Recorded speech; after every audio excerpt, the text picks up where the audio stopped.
questions, as feel free to ask whatever you want to, and for afterwards, for the discussion, we'll take some more time. So, okay, so the first part is the logics of resource transaction. It's an economical background we have here, and we can see there are different ways of transacting. And the most important one we know all is like the market logic. It says, I give to get. So what does a market logic mean? It basically means if you go to a shop and you go to the shop and you say, I want a smartphone, a mobile phone. The shopkeeper will most probably demand money from you. He won't give it for you freely. So he will demand money for you, and this is an exchange, which means I give to get. I give money, but I don't do it freely, like I want to get another service or another product. And this is a very interesting part because in our economies worldwide, this market logic plays a vital role. And we will see that this kind of logic has big advantages, but it also has big disadvantages. We'll come to this later. The second one is a state logic. It's a logic of coercion, of obligation. Is anybody here that freely pays taxes and would like to enjoy paying even more taxes? Most probably not. And probably many of the students don't pay taxes so far.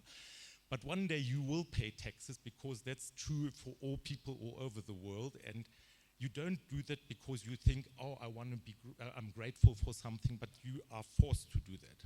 In Germany, you can even go to jail if you don't want to pay your fees and taxes. So most probably it's very similar in most countries of the world because governments don't like it if their people don't pay taxes. You know? And the last one is the one we'll go into much deeper. It's the one we've been talking about. I give because there's some kind of relationship involved.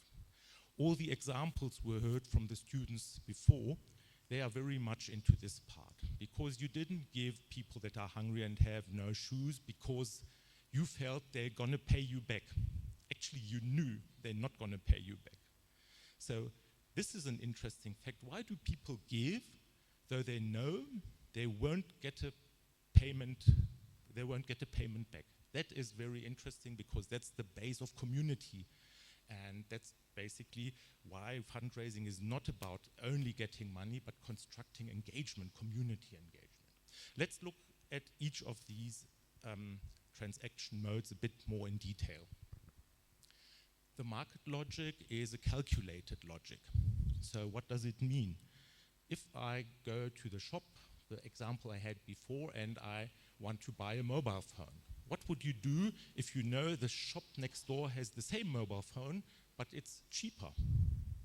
Most of us would, if you don't know both shopkeepers, you would go to the one and get the cheaper phone because it's rational. It's a rational, calculated idea of transaction. So everything we buy, services and goods, basically follow. And the key idea here is economical transaction. So think about it. Why is it so successful? Do you have any idea maybe? Why could this be so successful? It's one of the most successful ways of transaction. Everybody all over the world immediately understands how this works. You give something and you take something back.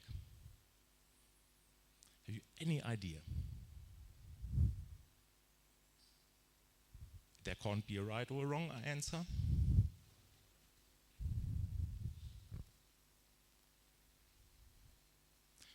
Think about the problem of trust. Do you need a lot of trust when you go into a transaction like that? Normally not so much. You look at the product, you look whether it's okay, and then you can buy it. So you don't need a high level of trust for this kind of transaction. Even people that don't know each other at all can immediately engage in transaction. So if you go into a plane and you go to Japan, let's put it this way, you will find the same logic there as you will find in your neighbor country of Congo or Uganda, because people know how this works. If you go to a market, you buy some mango, you pay for the mango, and you will know about what the price is you have to pay. So we're talking about transaction as a key concept. The second one you remember is the state logic coercion. This is different because we don't choose to give in this one. It's not a free will. We are forced. So there's always a mode where people can force you to give, but it's a different feeling. You can imagine if somebody tells you you have to give, it's different than when you say I want to give. And that makes a huge difference in the concept behind it, and it makes a huge difference for our society. Are we forced to do something, or is it our free will to do something? So the key concept behind this is obligation. I'm obliged to pay or to give resources. And the third one, that's the one I'm living for basically, because that's my major research topic, civil society. How does society work? How does it constitute itself? Is this one. So I think most of you all also not only gave things to other person, but you received them. So if I asked those three guys that said like, you gave something to some poor other fellows, did you ever receive something from somebody? What would you say? Maybe we have a microphone. I'll pick you now out because you were the first ones to show your hand. Come again. What did you... Come again, and I listen to what you're asking. The question again, okay. Yeah. Did you ever receive something? You told us about giving something. So did you ever receive something? Yes. Have you an example for that? One day, I was in a finance office. Then 2 men listened to me quarreling with finance officer about unpaid money. After getting out of the office, the 3 men decided to send me that money without asking me. Thank you very much. It's a good example. Maybe you pass on the microphone. In my secondary school, first, I was storing my mattress. Then someone gave me it again. Thank you very much. So as you mentioned, basically, as a GAV, I didn't expect to receive anything, but indirectly, I received blessings from God. I received some money which is beyond what I gave. So basically, is that. Thank you. Thank you very much. Thank you for sharing. I think it shows a very good nature of all of you three. Giving and taking is in a balance somehow. And I think that's the idea about it, because we grow up quite naturally. That's why people sometimes say, if I have a lecture like this, why do we have to think about it? It's normal. Yeah, it's normal. It's normal to get something. It starts with your parents, basically. They give a lot. They give a lot because they don't know. It's not an investment, really. But they give it because of love, and they trust, maybe, and then we see how community builds up in small groups already, because they trust maybe if they need when they're old and they have... they're sick maybe or ill, and they can't cope with life that good anymore, then their children will help them as well. That's a bondage, an obligation that starts existing after you give and take. So you get a birthday present maybe, you get all kinds of presents maybe from your friend that give you something because they know you like it, you want it for many years already, so they give it to you. And it creates a bond between people. In this moment, it's more than a transaction. If you go to the shop, you go out and there's no bond. There will only be the feeling whether you had paid the right price or you haven't. But here, this kind of giving will always create a bond between two different persons or even more. So the key idea here is solidarity and connection, gratitude. We'll see there are different motives for giving in this kind of way. So why does this matter? Why do we go a bit into theory before we can go to fundraising? Fundraising is often misinterpreted. It's treated like a business. And in Germany, we have a long fundraising tradition. We have highly professionalized organizations. But in the past few years, they experienced that it's not possible to increase the amount of fundraising. And if you go into it, they see it as a business. But people don't give because of business. Either they invest, then it's business. But if you give, it's a totally different approach. So if you try to make people give because you tell them we're a good business deal, they don't want to give really. It's technological. It's a technological thinking. They show you instruments, they use them, and they can't manage to increase the funds, the money they raise. Because the core is they don't see the logic of the gift. The logic of the gift is relation-based. So fundraising is a lot to do with relations. And so this brings us directly to part 2 already. So we into the question, what is a gift then? And how do we understand giving as a social process? And this means we have to look back to some French researcher, the pioneering French sociologist and anthropologist Marcel Mauss. Maybe some of the theology students have heard about him, or sociology students normally know him as well. And he wrote about the theory of the gift. Actually a theory that is quite old.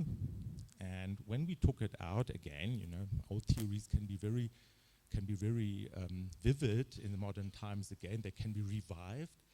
And he wrote his theory about anthropologist studies, basically. So he had a lot of studies. In that time, people were traveling all over the world, visiting people of different continents, different areas of the world, and trying to assess how do they live, what do they do, how do they earn their living, how is their social structure. These studies were monitored by Marcel Mauss, and he found some striking similarities. First, we see the differences in different cultures, but suddenly, if you look at it long enough, you see what's in common. And he saw gift giving is a common thing people do all over the world, starting from the Inuit in the North Pole, going to the South Sea in Papua, in Africa, in South America, in Europe. We all know the concept of giving. And he said, this is very interesting. If we're so different, we look different, we have different traditions, we wear different clothes, but why is this one thing so in common for all people in the world? And that's a very important question. And it's even very relevant today because we have a lot of conflicts these days in all over the world, even a rising amount of conflicts. I just saw the new statistics. I think it's about 62 wars we have at this moment all over the world. And most of these conflicts arrive from looking at the differences of people.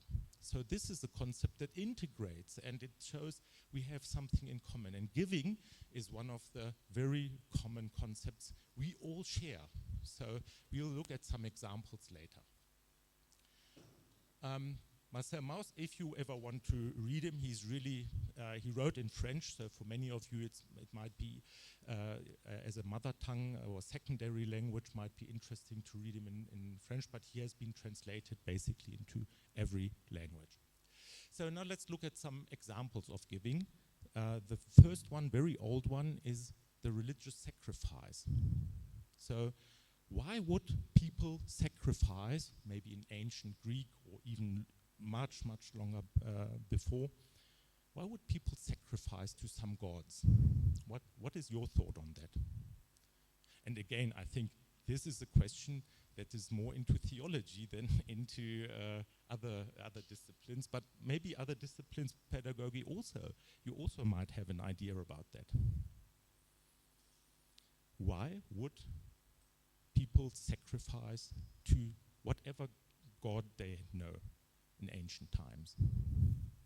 What do you think?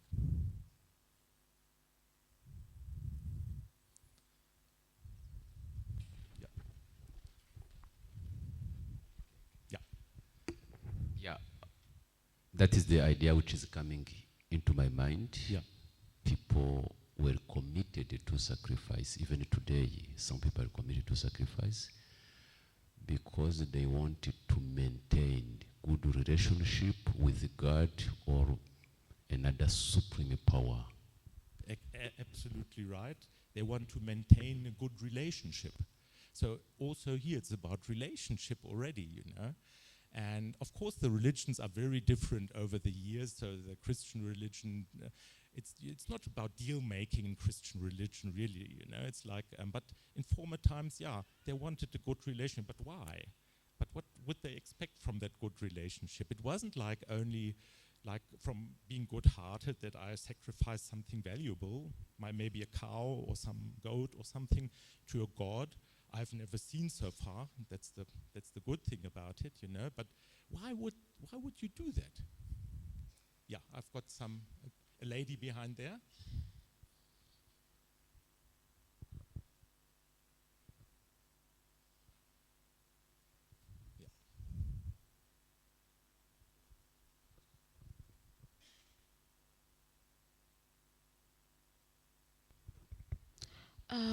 From my perspective, people used to sacrifice because some of them want to thanks for the resource that they have. Like some of them believe on God, so they want to thank God and appreciate.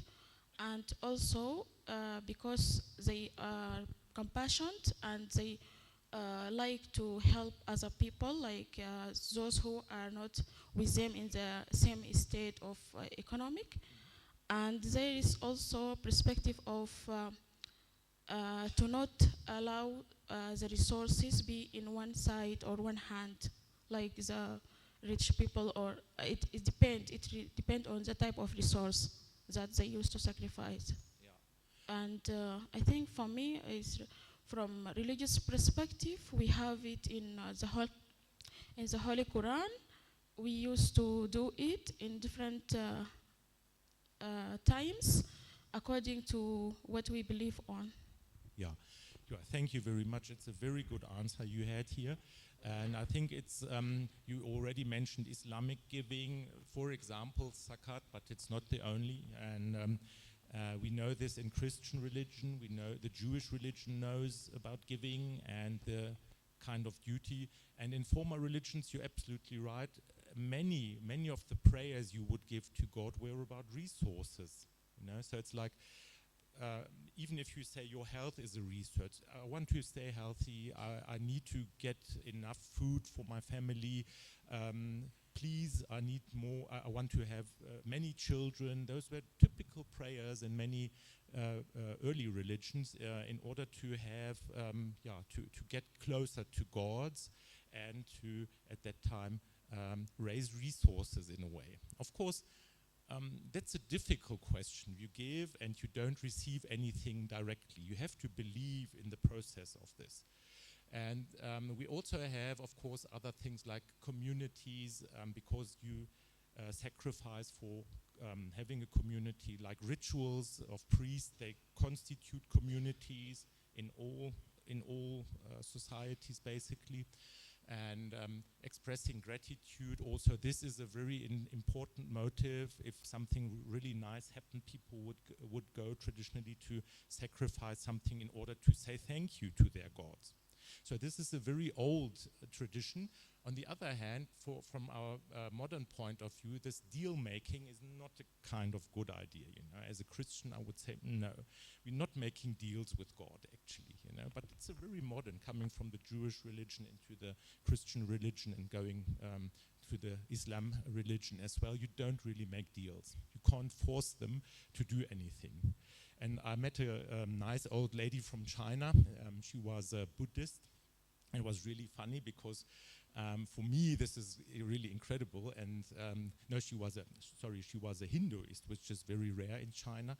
And she said she kept on praying to one of her gods for this and that. And she was so disappointed, she just changed the god because she wanted to pray and sacrifice for another god because this god wasn't satisfying her, you know. So I thought, well, this is a totally different approach to the Christian view, actually. We only have one God and we don't make deals like that. So deal making can be a negative aspect of this kind of giving as well, because I expect something and most probably I'll be disappointed. We have more examples here. For example, we have the gifts to the host. I don't know, is it typical in Rwanda if you are invited to some place, you bring a little present? Would that be typical, bring some food or something else? No. But for many people, especially in Europe, this is very normal. So if you go to even if you only invited to a party with your friends, it's very normal that you bring a gift along. Mustn't be a big thing, but maybe it's a bottle of wine or something else, you know. It's like a little thing to appreciate that you've been invited. So giving gift is very, very normal on all the levels.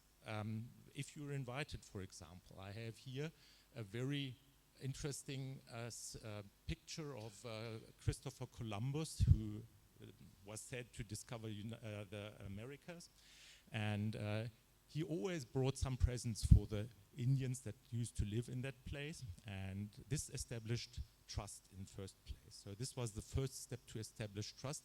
You give something to a person without that you need to give it, and this person will think, that's good. Maybe I'll give something in return, and this establishes a first bond.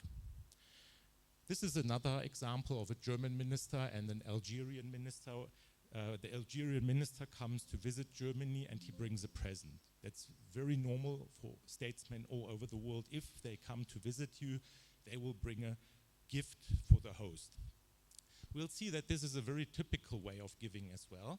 Of course, why do you give something? Because you expect something, but you can't rely on somebody giving it to you. You expect friendship maybe. But it can also have a very dark side. Deception can be a problem. Think about it. Christopher Columbus did not only bring gifts, he brought sicknesses and he brought death to many of these people. He gave them a gift, he bought their trust, and then he misused their trust in order to follow his own aims in colonialize basically America. So a gift can also be deceptive because you give something and you build up some trust, and suddenly you decide, I'm going to misuse this. So history is full of these examples where people give you a gift and then they deceive you afterwards. But I don't want to go into this deeper because it's a very bad aspect of giving, but I only want to give a feeling that gifts have two different sides. They have two faces sometimes. A gift can be poisoned. So if we continue, this is something you all know from your context, I guess. You will have parties, you will have feasts, you will go to marriages, and will have all kinds of different events in your local communities and your families. This is also very typical. So somebody invites you, and most of the time it's the host that pays the bill. So this is the gift of the host, and it's the other side from the gift the guest brings along, basically. So the host invites you, and it can be very expensive. I know from a friend of mine, she's Turkish, and she had a marriage, and she invited 800 people. Imagine serving 800 people on a marriage. This is really expensive. So in Turkey, people would spend a fortune only to have one vital event in their life. It's the marriage most of the time. In order to do what? Why is that so important? Why do people work hard and they spend a lot of money on inviting guests? Why would they do that? What do you think? Do you know those examples from your home, from your community, that there are big feasts, big events that are hosted by a single person, and is that a usual thing in Rwanda? Yeah, but why do you do that? Any idea?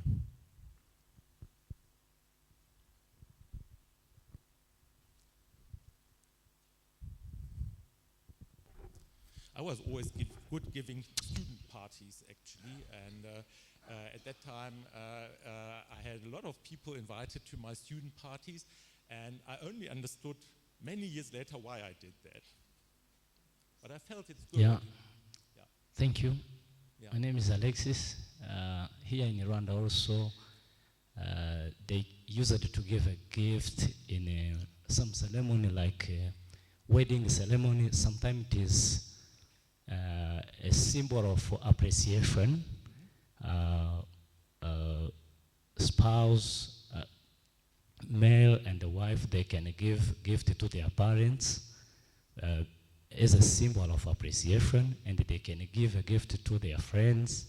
Also, yeah, the key idea there in the ceremony is about appreciation to those people. Thank you. Thank you very much. Absolutely right. So it is a symbol of appreciation. And of course, having a big event like these, like a marriage, brings people together. And this is another aspect as well. It's appreciation, but it's also, again, it's about community that starts existing. You might meet people you've never met before on an occasion like that, and you try to bond. And then, or you meet people that of your family that are far away. You normally don't see them very frequently, and you bond again because you remember this is one member of my family, and this member of my family, I will remember him from now on, and we'll keep in touch maybe somehow. So it creates new relations, and that's why we love these kind of events in general. You know, it's like because people meet, and it's a gift of a host who takes the burden to finance, to get all the food, to have some entertainment available for all the guests. It is a lot of work in general. So this is a big, big gift somebody gives to you to invite you to a ceremony, to a big party or feast like that. So this is the way we all know, it's alms, so it's giving the poor. So giving the poor is also very frequently named when we talk about gifts and giving. And we can see in these pictures that it's not always just positive giving alms, you know. Of course it's good. If somebody is needy, if somebody's hungry or needs shoes, it's a duty of humankind to support a person like that. It's a duty for a Christian, for a Muslimic, for a Jewish, for every basically big religion to support a person that is needy. But at the same time, things can happen. I think it's very nice depicted in this very old picture here from Germany. It's the Saint Elizabeth of Thuringia. It's a region in Germany. And you can see the picture, and you see the beggars around her, and she was feeding them and giving them food, which is totally okay. But you can see in the way it is depicted, you see, these men are much smaller than her. So the person giving is enlarged to a huge degree, while the person that receives is diminished, it's smaller. What does that make with a person that receives under such circumstances? What do you think? I think this person won't feel good. Why? You could say like, oh, it's okay because I got food, I got a little bit of money, I should feel good. Yeah, okay, you feel good because you have the necessity to eat. But what else happens in this very special moment of giving? You depreciate another person because this person can never reciprocate. It can never give back because it's too poor.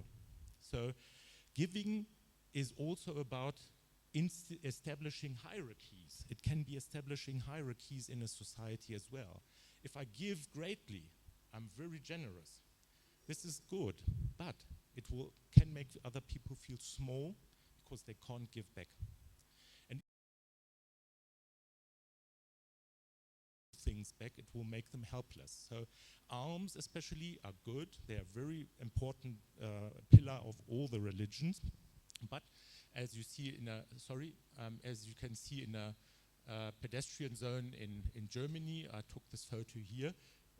This is a rich guy and he's giving, but do you think he's giving open-heartedly? What would you interpret into this picture? He's not even interested. It looks to me like that. I don't know how you guys look at it. he's playing at his mobile phone, and he's answering some text messages maybe, and he's giving this person without even looking at him. This way of giving does not establish communication, and it does not establish community. It is the opposite.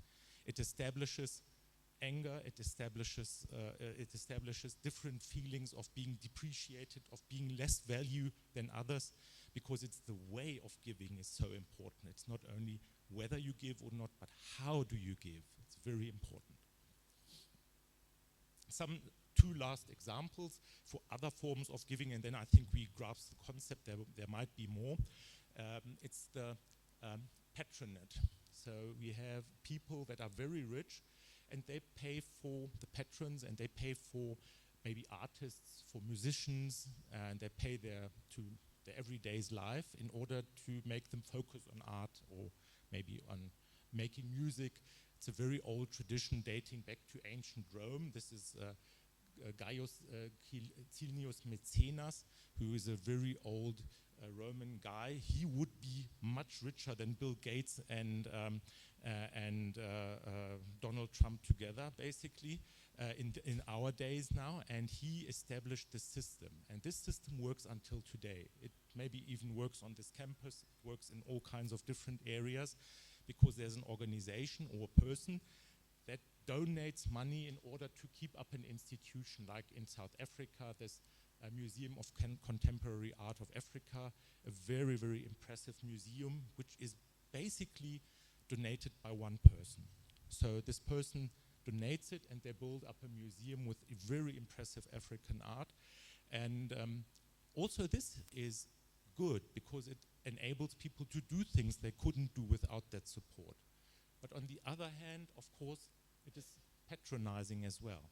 So these givers tend to have, to be very energetic. They know what they want in general, and they want you to do what they want.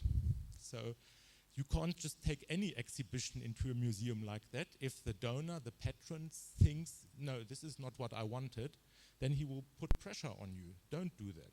So are you really free if you get a donation like that? No. Normally, you have to pay a price. And so this is another way of giving, an institutional from Germany from the 1960s. We had police officers standing on the road, regulating the traffic before we had many traffic lights. And at that time, people were trusting police to a huge degree, and they would, for Christmas time, they would go there and they would put presents for the police officers that did their duty there, because they said, you're standing here every day, and it's raining and it's snowing and it's cold and it's hot, but you still stand here every day and you regulate the traffic. I still remember when I was younger, even the post officer who brought the letters, he would get a present from us every Christmas. And some people would, in the rural areas, they would invite him for a drink inside the house. Of course, after having several drinks, I was not sure how the letters came to the people. But in the end, this person is a person who was generally acknowledged of being useful for the society, and that's why people gave him a present. It's not possible anymore today because of corruption, anti-corruption laws, because you see also here there's a negative side to it. If you give officials like police officer a present, this might lead to corruption. Maybe you're gonna have an advantage next time there's a problem, because he knows you're the one that gives me gifts all the time. It is a pity in a way, because I think these persons, they deserve more attention because they do a hard duty sometimes. But on the other hand, we had a lot of cases of corruption coming from this system of giving, basically. And it's very small, narrow road between giving and corruption, especially when officials are involved. So this is also a good aspect and a not so good aspect of giving. So we gathered quite a few aspects now, and I'm through with this. So you see, I put some social functions down here. What are the social functions of all these different kinds of giving? And you can see that it's not only one function, but every form of giving has its own social function. And this means these social functions, we have to gather them, we have to put them together to form a society. Because either we might express compassion or moral duty, we create long-term relationships in the family or with friends, or we create spiritual connection and obligation. All this builds society as a general. And if we want funds, we have to keep that in mind. If we are in line with these social functions, it will be much easier to convince other people to support your cause, your aims. So that's basically this, and I can offer you, because I know it's a lot of slides I'm going to present to you today, I will offer you that you can get all the slides afterwards to download them from my homepage, and if that will help any of you, because I see some of you are really writing all the time. Doesn't mean you stop writing, but it makes it a little bit easier if you're interested to go through the presentation afterwards again. Are there any questions so far for this aspect of giving, concepts of giving, and giving theory? Okay. Yeah. Okay. Yeah. Sorry, I didn't see your hand right. Okay. Thank you. My name is Emmanuel. I'm a student here from Faculty of Development, and also I have a community initiative. So this lecture, it was truly needed to my initiative, because most of the time the activity we do, they are being done because of the donation from different people. Then, according to my experience and my observation, I saw that people from developed countries, mainly from Western, are more easily to accept, to support your community initiative when it comes to finances and the other things that they can support you. And when you seek support from the community, especially in Rwanda or other African people, they don't accept, maybe they don't understand why joining effort together to support community initiative is very important. I sometimes maybe think that it's because of lack of financial stability, but when also it comes to the church, they support church activities. But why can't they support the community initiative? So I would like you to reflect about that, why Western and developed countries are easily support community initiative than our countries from Africa. Thank you so much. Thank you very much, Emmanuel, for that very good statement. I think it is a matter of how you define community. I think there's a difference. And I think there are many ways. You mentioned one, for example, giving in church. On Sunday, I attended a church service in Kigali, and I was overwhelmed. People were really giving a lot, actually, you know, so for church, but you mentioned that, so this is okay. And I think maybe it's within family traditions, there might be a lot of support as well. But I think we have to reflect on whether the idea of community might be a bit different between maybe Western countries and some countries in Eastern Africa, maybe even referring to countries in Southern Africa. I was born in South Africa, and we had a different concept there of community, and I think there are differences. So we have to be a bit careful. So we can't adapt everything I say here immediately to your to your idea of community. Why? Because I don't know it. I can't adapt it. That's especially something, it's your task after the lecture maybe to think about and to reflect upon what might be the difference. Because I think, especially, and I think it's great that you work in community development, because it is always, every country in the world needs community development. It's the most important what you're doing. So if you reflect upon that, what is different and how can I adapt this? This is a task I can't do for you because I don't really know enough about your communities. I can only, I speculate basically. So thank you very much for the question, showing differences in the system. And I think, Felicity, you are showing your finger. You want to comment on that? Yeah. Great, yeah. So thank you so much. Basically, it depends on what he said. I partially disagreed with him because sometimes we go to find maybe those funds in the long audience. For example, you have the project and you're not explaining the rationale of it, and you come to ask for money. So how are they supposed to give it to you? I think the reason that the people from the West, they are more giving than those in Africa. I don't know exactly if it happened, but I think the reason was going back to the history. For example, maybe you know the colonization related stuff. We know what happened to Africa, and sometimes we are the one who need to do it by ourselves. Thank you. I'm sorry, I didn't get the last phrase. Could you repeat it? I say that due to the history of maybe what happened, the colonization and related things, African people, we eventually found that sometimes we should do it by ourselves. Yeah, good point, that one. It's always good to do things on yourself and to rely on yourself.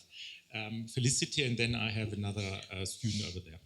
Yeah, he really raised a provocative question, because it's one of the aspects we are also fighting with as mission organizations based in Europe.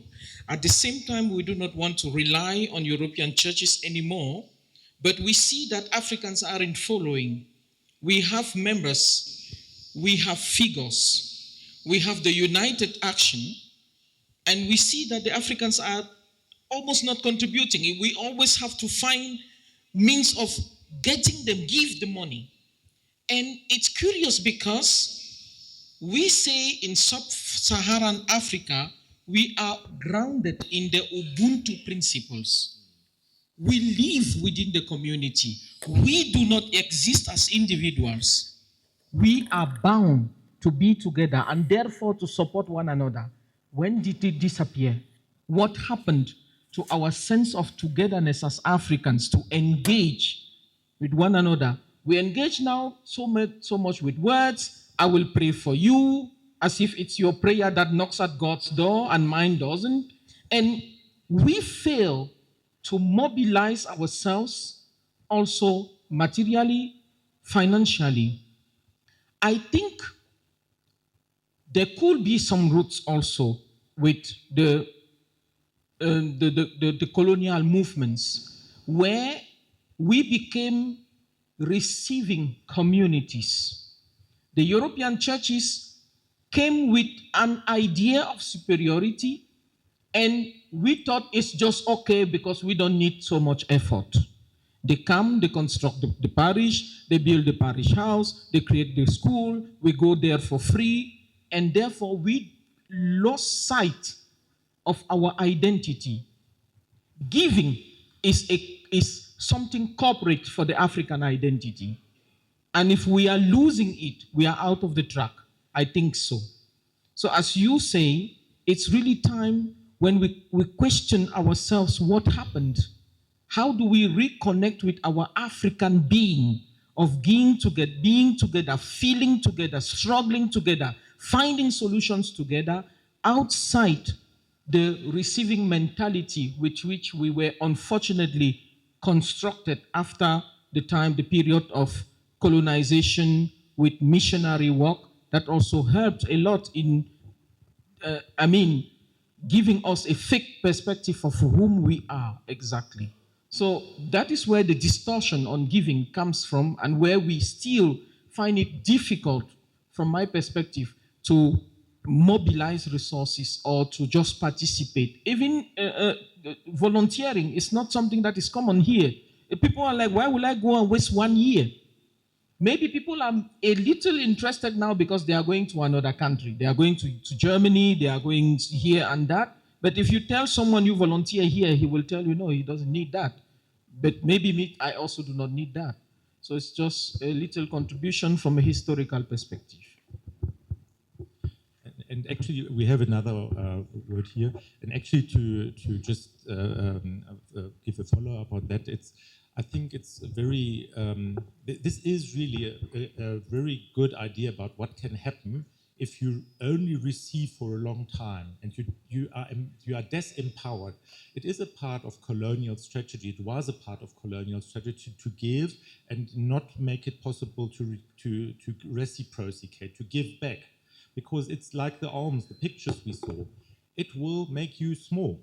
If somebody gives to you and you can't give anything back in the long run, not immediately, but in the long run, it will make people feel dependent and it makes people feel small. And maybe this is also one of the answers, maybe there are several, to your question, what happened, But I think you can build upon that. And I think Ubuntu is a very good idea. It's a referential point for many, many things. I think it's a matter of restructuring community, building more proud into your own community again. And of course, there is an aspect of financial poverty, of not having the resources. But it's not only about money. Think about it again. It's about materials, about volunteering. There are many forms of contributing to the society. It's not only money. So also this is not only, cannot only be due to the fact that people are poor. It is one very crucial point, but it's not the only one. I think Felicity gave some very nice insights into a different form of reasoning. Yeah. Thank you. I'm Jane Pomsen from Faculty of Theology. I thank my colleague who said that the giving is the sign of appreciation. But for me, I get another idea. The giving can be also the sign of solving problems. I give an example, and I want to tell to my colleague who told about African countries. I want to tell him African countries have the culture of giving, especially for problem solving. I can give him, for example, even it is not in the theology service, but even in the political domain. For example, I don't know if he's Rwandan, if he knows the Agaciro development. It is the Rwandan initiative, and the Rwandans give funds to support their country. And if you know, the Western countries sometimes refuse to finance African countries, I don't know, from different issues, such as political, I don't know. But, for example, during electoral situation, during elections, presidential or parliament, they take the decision to collect money from nationalities and the community, and this is the sign of giving. This is the sign of Africans to take the way of fundraising as the way for solving problems. Thank you. This is my intervention. Thank you very much. And I think it's very true. That's one of the most important things why we do fundraising anyway. It's to solve problems, not to enrich ourselves, but to solve problems. And it is a matter. There are many more reasons why we could try to raise funds for us ourselves, for others. That's very, very important at that point. But I think that you made a very good point there as well. So, but now I think we had another, over there. 2 even, yeah. Thank you so much. My name is Angeline. I'm the student in this Protestant University of Rwanda, and I am confused by what I'm listening now. You said that giving is the way of appreciation, and you have said that it is difficult for many people to give to state, for example, for paying tax. And I asked myself, why people doesn't have willing to give to the state? Is the question of thinking the nation doesn't do anything for them to be appreciated, or there's any other reason behind? Thank you. Thank you very much. It's a very good question, and I think it's a question that many of our politicians in Germany ask themselves all the time, because they don't really know why people are so against paying taxes. Because of course the governments, they have tasks, they do collective works. Like nobody could build a street throughout a whole country if there wasn't a government. It wouldn't work at that point. Building schools, doing good things.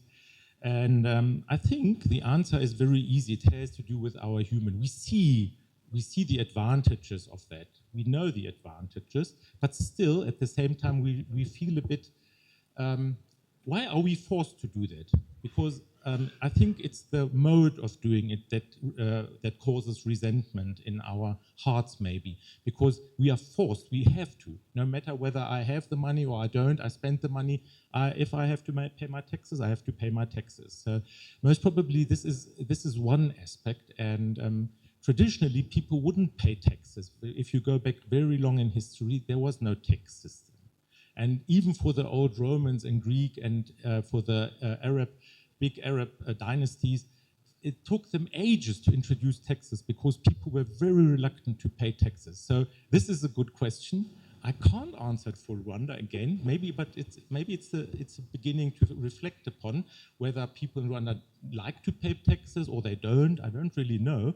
But if they don't, why don't they? What causes people not to do that? It's not really our topic today because we're going into the solidarity aspect, but it's a good question because obviously some things cannot solve by community itself. We have to have a structure like a state or a government to solve them. We can't solve everything on our own in small communities, basically. We have to have a bigger structure, and we have to have the finance of this bigger structure as well. That's very logical. I think your neighbor, she had a question as well. Thank you. Thanks once again.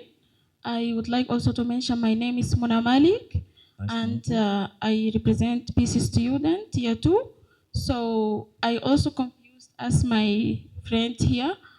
I would like to know the difference, especially when we give gift to those communities, local communities, and small initiatives like youth initiatives. Yeah.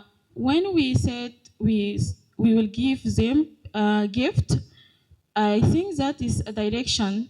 And also, sometimes some organizations or government can give money or any type of resource to those initiatives.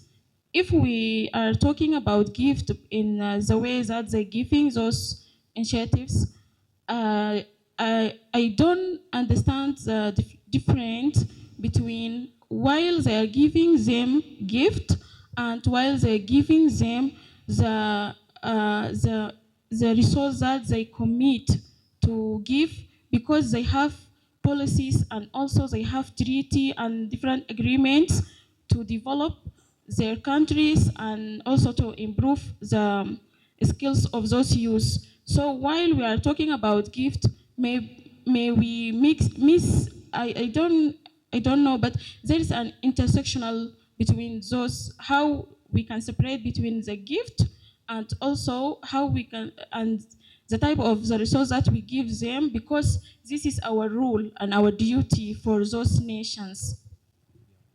I don't really know whether I get the background correctly, but did I understand it right? It's about a youth organization that gets donations. Did I get that right? And your question is, why do they get donations? And though they have an institutional form as well, is it a government institution or is it a non-governmental? What? Yeah, it can be donation because sometimes some countries said this is fund or donation to those countries. Okay. And in the same time, they have in their policies and the agreement like the issue related to human rights. This is their duty. It comes from the duty side, not from giving side. Okay. Yeah, I have a, maybe it's, is it? Yeah, maybe we'll wait for the microphone. I think the government is not 100% cohesive. I bring the notion of civic education, and I imagine that there is a combination of strategies. Of course, maybe the state is highly cohesive, but there are also some aspect of voluntary contribution to the government fund and so on. But in the same way, the church is not 100% voluntary. And I know even if through the church history, they have some coercion in the giving to the church through sacrament. And even actually in our church in Rwanda, when people are not giving voluntarily, they can even force them by denying baptism of their children, denying some church services. So I imagine that although the government is highly coercive to push people to give, but in some instances, they are educating people to contribute to the nation fund and so on. So in that case, I would suggest a combination of strategies in different organizations. Okay, thank you very much for clarification, because I think that might explain the question you raised. Governments don't only use coercive measures in general, but they use a strategy mix, and I think that's typical for many governments all over the world. Will try to set incentives so you want to comply, and some others, like paying taxes, they will force them and they will do it coercively. Yeah. Okay, so with regard of our limited time, I want to go one step further, because we talked about gifts, and I can hear already there are cultural differences, there are differences in the communities, which is very inspiring for me to hear about your experience, the different views you bring in here, and maybe this continues later, because I guess this is one of the central aims of Mission Lecture, to look at different cultures and different perspectives. I will continue with Marcel Mauss. He said, like giving has a threefold obligation inside. So giving itself is free. I can decide whether I give or not. And we said that's the difference between giving and coercive measures. And on the other hand, there is another person that has to receive the gift, to accept the gift. So if we have a look at these this threefold obligation. Let me just switch on here. The first thing is I give something. I give a present to you. This moment of giving somebody something always has a moment of uncertainty. Why is that? Why could that be? I don't know whether this person is going to accept my gift. You know, it's like if you're asking a nice girl or boy to marry them and you give him a ring or something, you don't really know whether it's going to be accepted or not. If you give a person some present for its birthday, you don't know whether he's going to like it or not. So there are different aspects of giving that makes it an unsecure transaction. And on the other hand, the other person has to accept it. So, for example, in Germany, if a guy would approach a girl and give her a big ring or something, very expensive, most of the girls would immediately say, no, I'm not going to accept that. I'm not going to accept this ring, though it's valuable. I know it's a lot of money involved. But why would somebody say that? Why would somebody not accept a gift or a present? Because we all know instinctively that to some gifts there's some meaning attached to them, and there's an obligation maybe coming from that. Because if I give somebody a really big present, most of the time people will think I'm expected to return something. So it's not only about giving, but it's about accepting a gift first. If you don't accept it and it's unsure, imagine I'm approaching one of you and I did some work on something and I'm really proud of it and I will give it to you as a present. And you say, no, keep your present. I might feel insulted, and I don't know if you can imagine the same situation, but if you do something, a child that paints a little picture for his parents, imagine that, and says like, this is my present for you, and the parents say, no, take it away, I don't want your present. We would feel something is not right here, because I think it's the aspect of giving and taking, which is a symbolic act at the same time. So as soon as I accept the present, I accept a kind of moral obligation. And I don't know what kind of moral obligation sometimes. Sometimes I know, sometimes I don't. So most probably if somebody gives me something very valuable, I might think, oh, maybe in future this person is going to approach me and ask the same favor of me. So it's a matter of reciprocity that makes the giving act complicated. And this is where all cultures are different. We have all different values attached to giving and taking. And that's where I can't get a feeling about how East African, Rwandan giving might be. I can only try to share the feelings we have and maybe a bit of findings we found out in science. So the aspect of receiving and giving at the same time has an effect. It is like loading an object symbolically. So I have a good friend of mine, her husband approached her and he made a little ring out of a tin, and he gave it to her for proposal. And after that, she's at my age now, she had many more rings maybe, many more jewelries, and she said, I can give everything away, but I'm not going to give away this little ring made of tin. And here we see something that already Karl Marx knew. All goods on the market have a value in itself and they have a symbolic value added. And by giving, we are able to load any object symbolically. Even a little tin ring made out of a can of Coke, basically, can be loaded to a high level so that a person will say, I will give away everything else, but I won't give away this little ring. From a market point of view, from an economical point of view, we would say, why? This is stupid, doesn't have any value, this ring.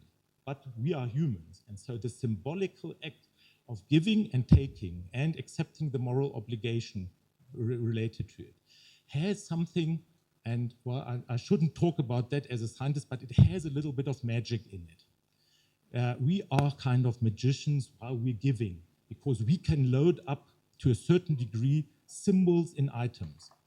So sometimes, I don't know if it's how it's in your families, but sometimes some objects are passed on for generations in a family, sometimes even small things. But it has a high value to the family because generation of your ancestors had the same. And you feel the value of it because it's loaded symbolically. Another person might look at it and say, what's that? Put it away. It is of no value. But for me, with my family, it might be of a huge value because I know it was passed on as a gift from generation to generation. So we load it symbolically. And on the other hand, in this moment, we generate gifts that are symbols that can keep the symbolic value maybe until the end of the life. So my friend, most probably, if she's very old one day and maybe she's ill, she will still have her ring, and it will give her comfort to have this ring because it was loaded with friendship, with love, And that's how we, as every single person, we work a little bit of magic in our life by giving and giving a symbolic value to what we give. On the other hand, and that's what I was referring to before, is the reciprocate, we give back. This is the second obligation we have, or the third even. So we have to give something back sooner or later. We know that somehow. I talked about earlier, like, parents raise their children. Normally they don't demand money from them. It's only if they need later. But if you have small children, you don't go there and say like, well, I've been cooking for you and I've been playing your hotel basically, I demand money from you. We would think, what's that? That's mad, it's crazy. Nobody would feel that way. But the deal is, and here comes the deal, if we're getting older, then these people will accept it the same from their children. You see, it's a moral obligation that we transport throughout our gifts. And raising a child is one of the biggest gifts you can give to another human, and it creates a very strong and intense bond between people, and intergenerational. And then comes family in. Giving gifts in families, supporting family members does the same. It creates a new bond. So even if families, I know people that they don't like visiting their family because they always quarrel when they meet. But still, they feel the obligation of visiting them. They have fights when they meet, they have discussions and say, oh, it's a family matter again, I don't want to go there really, but they will go. Why? Because of the fact of being obliged to do so. And many times these discussions, they end, they will find peace again and they will continue because they have this aspect of gift. So this is like an engine all the time producing relationships in society. This is only a different picture trying to depict how networks are generated. So what Marcel Mauss said is gifts are, and I don't know why this jumps all the time, but yeah, gifts are a total social fact. Fait social total. That's what Marcel Mauss said. And this means basically they embrace every aspect of life. So from a sociology point of view, we have very few of these aspects that embrace all aspects of our modern life. And this might be as well economical, aesthetic, social. It might be symbolical, like we heard before. And it also has different, even law aspects in it. And this means that a gift is a fact that surrounds basically every aspect of our modern life because it approaches everything. Think about it. You might have a present, and this present doesn't look nice. So it's an aesthetical aspect even involved. So you look at it and you say, no, it doesn't look nice, this present. Why do you give it to me? And people say, because I thought you might like it. And here comes the aspect. It's an interpretation of what I think the other person is. That's why we can get insulted by a gift as well. Because if a person gives me a gift and I feel, why does anybody give me a gift like that? I can feel insulted even because I know this is an interpretation of what this person thinks of me or wants to think of me. So giving and taking is a very, very culturally defined aspect, and it's hard. And this shows why market transactions sometimes is much more easier to deal with because you don't have all these cultural settings to take care of and all these things. Normally, we don't think about these things. So this is artificial today. We think about it and we take time to reflect on it, but we grow up and being socialized and we think this is the normal way how things go. So wrapping it up, I can say a gift at the same time is voluntarily and expected. So it's not really only voluntarily. So one student asked the question like, why is the borderline between coercion and voluntarily giving? It's not clear. That's the point. It is not clear in giving. Where does coercion really start? But it's not like coercion the government exceeds. It's a moral coercion that the present and the gift can take in. It is free and binding at the same time. and it can can bear positive and negative aspects at the same time. So it has different faces. That's what I wanted to show with this picture. Every gift has at least 2 to 3 different faces we take into account, and we evaluate them quite naturally because we think we grow up doing that. But it's not that easy, and if you go to another culture and you transfer to another culture, like we do today, we confront 2 cultures and we talk about each other, then it's not very clear whether these rules apply identically to this other culture. It makes people very unhappy sometimes to live in another culture because these rules don't work like in your own culture sometimes. Okay, any more questions until this point?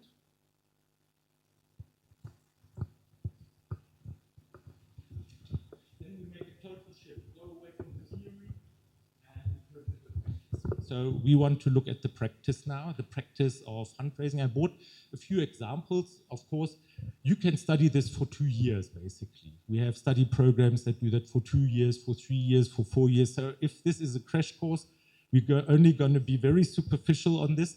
But I hope there might be some idea, some maybe inspiration for you to do it when you come into the position, maybe to do community work or to do anything else. So we learned fundraising is a structured process of relationship building. And let's go for a definition, because it is a scientific lecture in the end, so we need some definition here and there. And we start with a negative definition. So fundraising, as far as you heard now, is not deal making. It is not begging. That's one of the biggest mistakes. You think you go fundraising and you go begging. This is not true. If you really do fundraising, it's not begging. It's not business, really. It can be kind of business-like, but it's not really a business. It's not impact selling, and it's not a tax or a fee. There might be some, like church, they might have something in between, like the obligation to give, which can have a coercive aspect as well. In Germany, for example, we have to pay a tax for churches. It's not very voluntarily, actually, you have to pay it. And in other countries, churches live only by donations, basically. So, but what is fundraising then? And fundraising, it's starting with a technical or more technical definition, is the systematic acquisition of financial and non-financial resources without providing a market equivalent compensation return. This is a typical scientific definition. It goes in here and it goes out there, I'm sure. So what does it mean? If we look at it closely, we see it's financial or non-financial. We talked about it. It's not only about getting money, but it's motivating people to do something maybe. Maybe if you want to repair a street, we talked about that, Felicity, yesterday, that in Cameroon, government provides stones and people do the work themselves because they do voluntarily construct streets in their home countries. This is a possibility as well. And so you're not only talking about money, and we're not talking about providing something equivalent. That means if I tell you, oh, I'll give you money, but I expect you to give me a washing machine in return, that's not giving, that's buying. So this is another definition. We concluded this from the examples we had before. And of course, it's systematic, so it's a style of management. We're talking about a real field of management where we have a big deal of research, where we have techniques, where we have methods, how to do that. That's very important. And the sociological definition, in the end, fundraising is the practice of building and sustaining relationships through which resources are shared, communities are strengthened, and collective goals are pursued. That is what we've been talking about all the time, basically. It's only the scientific definitions for those of you that are more into scientific definitions. But basically, it's what we've been explaining the first hour of our lecture. So now that we know what fundraising is, we should think about if we don't get an equivalent, we don't buy a good, why? should we give? What are the motives for giving? And I think we heard some already, but maybe we can collect a few more. Why would people give? Have you any idea? What is their motive for giving? And there are several motives. There's not only one. We have a very, yeah. Do we have the micro? Oh, yeah. Yeah, for me, the main motive is societal transformation. This could be the main motivation of giving. A social transformation. Exactly. Yeah. But why would you want that? Why would you want social transformation? Oh, well, because it's only the better way to live the world more than we find it. So, in the core, it's your wish for the world to be a better place. Yeah, Because social transformation is very abstract. Exactly. We don't give because of abstract reasons. We give because our heart tells us to give. So, this is you feel deeply inclined to the idea of a better world. Very good. That's a very good motive. Yeah.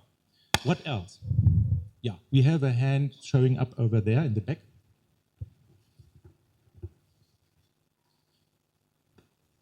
Yeah.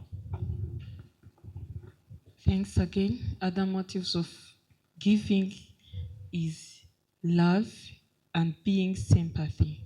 Yeah, absolutely right. Love and sympathy, solidarity. Because we are humans, we can feel with other humans. Even we can feel with animals. If they suffer, we don't like that. If people suffer, we don't like that. There are exceptions, of course, but most people are that way. So love, solidarity, and sympathy are very important, yeah. Okay, I think giving is most of the time motivated by the expectation of positive result, meaning that if I give this, maybe it will help to change these negative things. Yeah, absolutely. It's a bit related to what your fellow student said. You feel giving makes the world a better place, and we'll show it does. It does make the world a better place, giving. So societies that are grateful, that give a lot, most probably will have easier community building, easier solving community issues than societies that don't give a lot. They will have suffer severe problems. Other motives, there are so many more. Why would people give? Yeah, it seems especially the theology students are very active here. Some they give because of fear of what others will say about them if they do not give. Yeah, they are afraid of something. Yeah, at the least maybe they're afraid of hell. Yeah, but they are afraid of different things. Really, that's very true. People give because they're afraid, and I know some examples where, for example, businessmen in local communities, they approached and people asked them, can't you give funds for our cause? And if they don't, people they will stop going to the shop. So they're really afraid of having negative consequences. And parts of the church history was full of that when people were afraid of hell, basically. So giving was a way to leave hell. So thank you very much. Yeah, please. Advertisement, particularly for companies who give to advertise their product, and then response to manipulation. Yeah. Manipulation. So you mean like green or blue washing? They do a lot of things and they try to. Did I get that right? Did I get that right? It's like green or blue washing. So companies donate because they did bad things before. Did I understand you right? So the product. Yeah, of course. Yeah, that's marketing. That's marketing. Marketing strategy. Absolutely, absolutely. But that's to be clear, to get the limits between giving and not giving. This would be on the other side. It's not giving anymore because they use it as a concept of business. And a concept of business is never because maybe you might think I'm a good guy because I do that. But if you want to sell your product, basically, it's a market logic behind it. And in many countries, this won't be accepted as giving or donation anyway. You can back some taxes, but it's not accepted as being a donation in that case. So here are a lot of different possibilities, like avoiding guilt, or I can't go into all of them. Sometimes in our society, at least, fun is a really important aspect of giving, because we construct many events where people have fun, especially younger people, and they will easily donate if they're in an atmosphere of relaxation and fun and joining other people in their age. And we have a lot of events that are constructed around these fields. So there's not only one, like prestige, image. We saw mighty, powerful people sometimes give a lot of money to their communities because it makes them, it enlarges their position, it makes them, brings them to a higher position doing that. And it's not immoral, none of them are, but they all have two sides all of the time. So it's like we have all kind of different motivations here.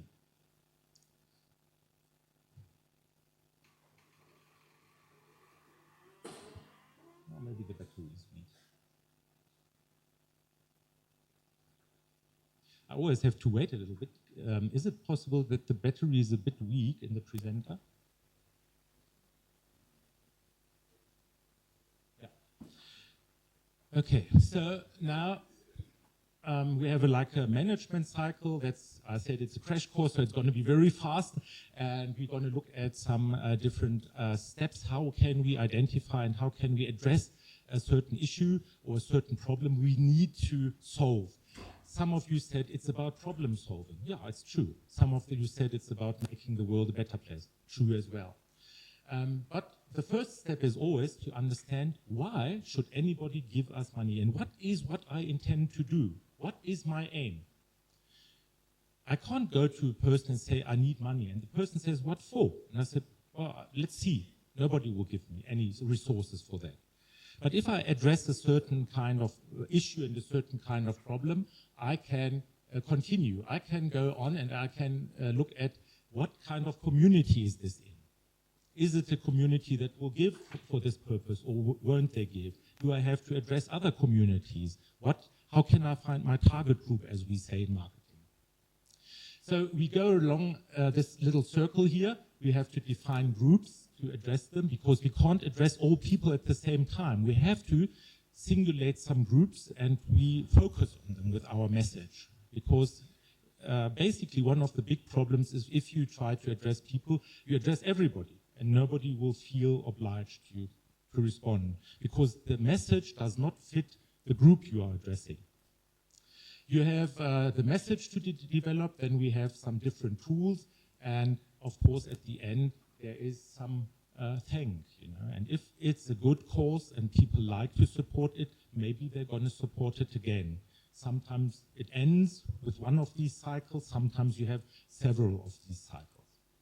So, what are we going to start with? Getting started is the cause. What is your project about? If you think about, you want to have a project with children, maybe for the students from pedagogy here, for communities from an architecture point of view, for a parish, basically working in a parish. So what could your aims be? What is the problem you want to address? What is the thing you want to change? And why should it matter to anybody but you? Why should people be interested in doing the same thing? Those are the first vital questions. If you know those questions, you can go on and you can craft the message that is necessary to do so. And then, of course, the question, who will benefit from that? In what way will people benefit? If only I benefit, this is a very bad argument for most people. Self-referential fundraising is not good, because it's basically getting funds for yourself. That is work, what you do. Normally, we go to work to get funds for yourself, so people won't go to you and say, yeah, you don't need to work, I'll give you funds anyway. That won't work. So the strong fundraising starts with clarity. What will you do?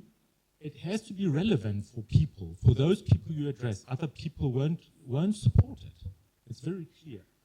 and it has to be connected to real needs of your community. So something that really bothers people, that is really, and where you think you can make a change. And maybe now I can ask you again, and thank you for participating so far and asking questions. If we continue, what kind of reason can you think of? Do you have an idea of your community, of your area, of your village or town? What could be a matter which would be worthwhile raising funds for it? Think about it for a moment.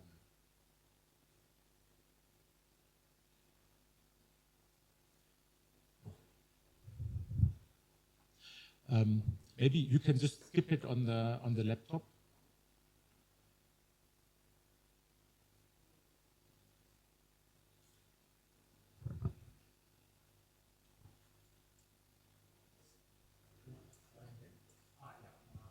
Work again, thank you very much. So what kind of reasons or needs for giving can you think of? Think about it for a moment, and I would like to ask you again. What can you think of? You have different backgrounds, you have so many, maybe you have a lot of ideas. What is not going well in your community? What is not going well in your village? What would you like to change? And that's the very first important question. What would I personally want to change? Because the worst thing we can have is the impression I can't change anything. Because if I've got that impression, I won't continue. If I've got the feeling it doesn't make a difference whether I do something or I don't, then I feel helpless. And it's not good for any of us to feel helpless. Of course, we can't change the world. That's too big as a goal, but we can make minor changes. So, who is able to think about some cause you might want to support? What do you think?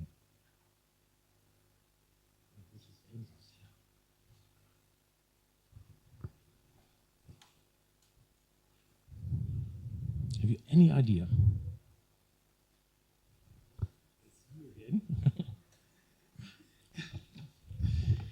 So basically, there are many reasons for that we need to solve the many problems, which include the unemployment, the climate change, the poverty, all of that. Yeah. So unemployment might be a good thing, you know.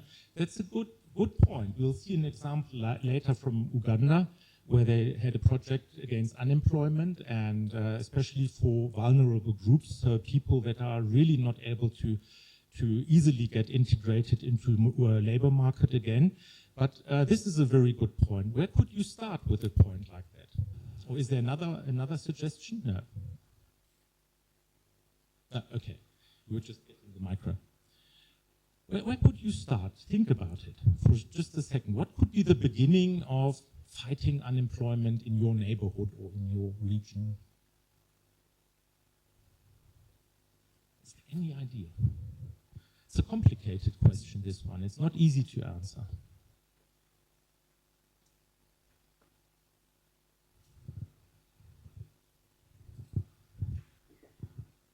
Yep. Supporting education and health.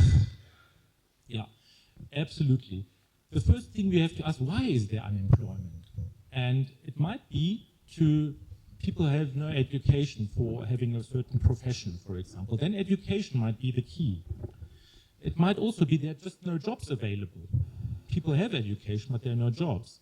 So the idea is about how can I locally start creating even smallest jobs might help. So this can be a starting point, which is a big one. This one, I hope for a little smaller one, but this is totally okay, so we can start with this one. So maybe this will guide us through the next examples.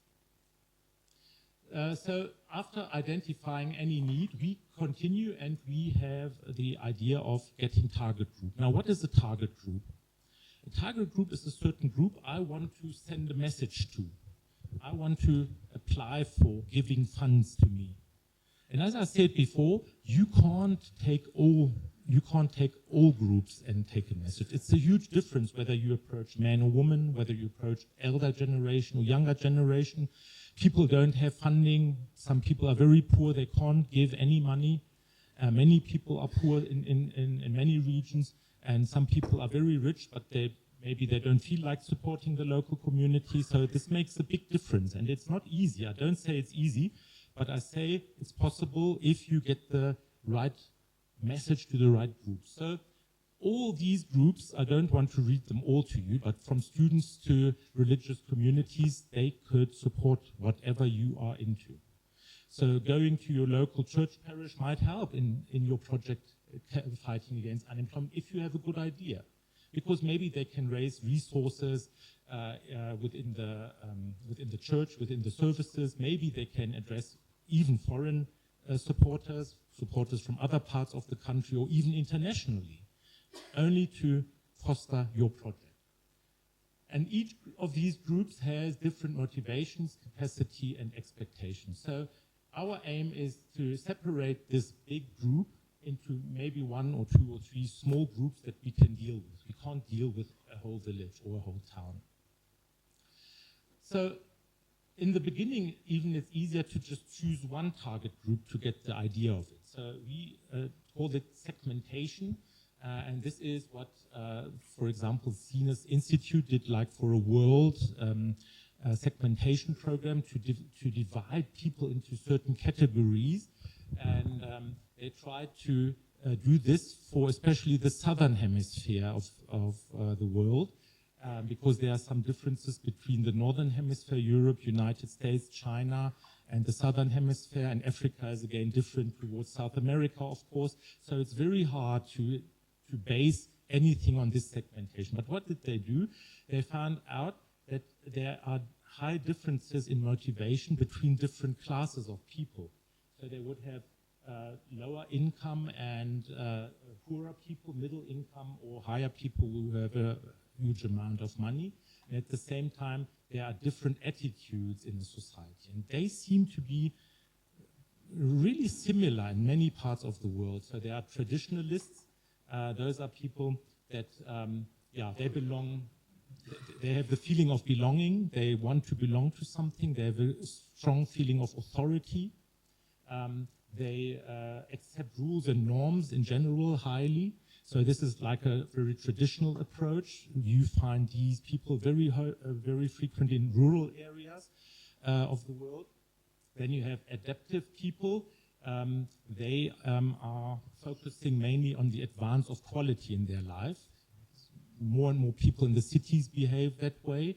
And you have modernity, that are people that are most of the time like cosmopolitan, avant-garde. Those are the upper classes. And all these people behave to different norms, and they react to different patterns of messages. So a traditionalist won't accept if you criticize authority, maybe. He will always look that whatever you do is in line with authority.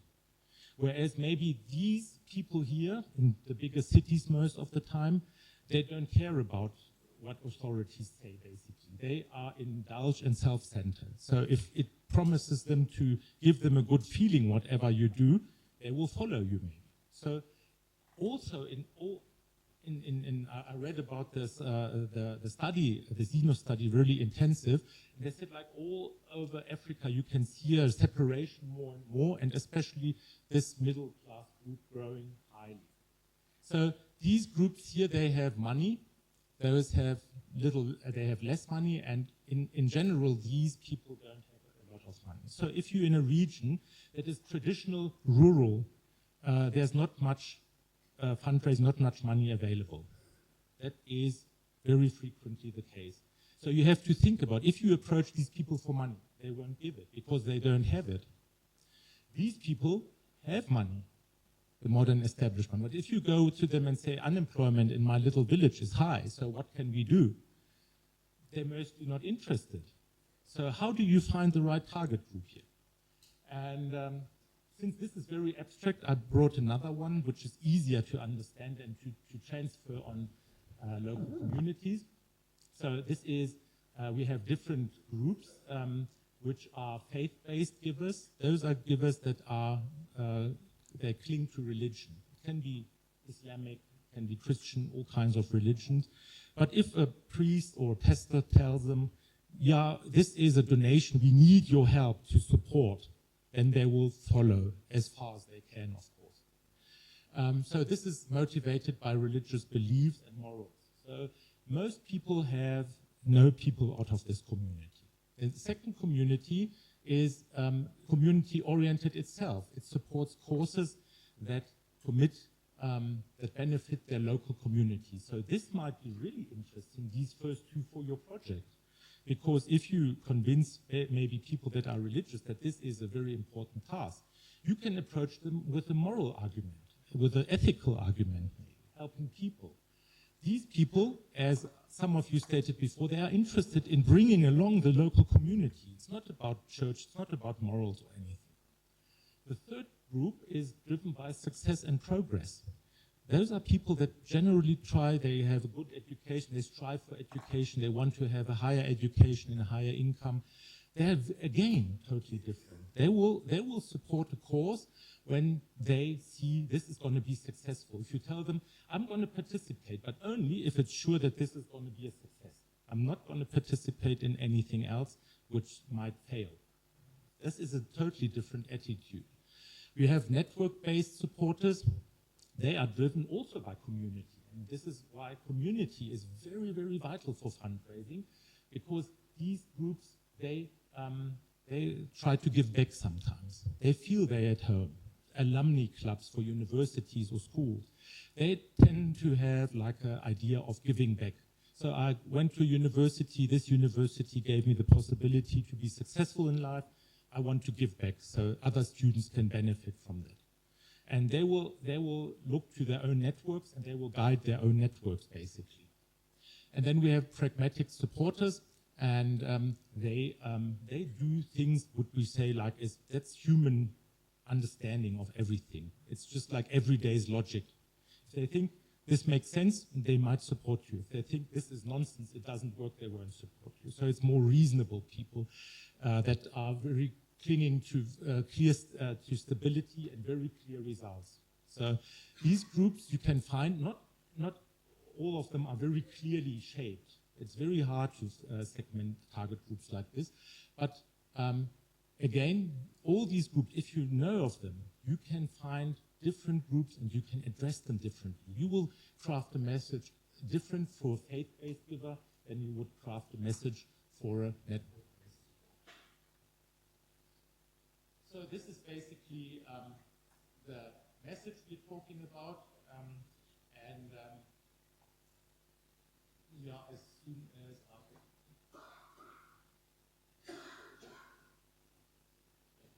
so, what message do we send?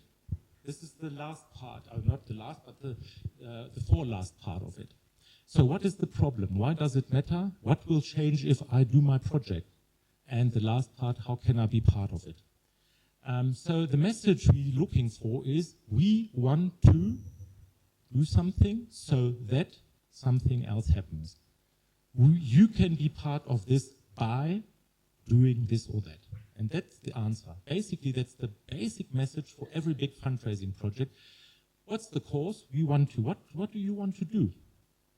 The second is, what do I expect is the outcome of what I'm doing? What is going to happen when we do this?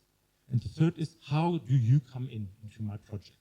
This is very easy actually, but it's in detail it can get really hard to find the right message. So important is that the message is honest. We find a lot of fundraising campaigns that are a bit hypocritical. And these hypocrite campaigns, people feel it. They feel it's not honest. They won't give. Many campaigns fail because people don't feel authenticity or honesty in what is being proposed. So this is a very important part as well.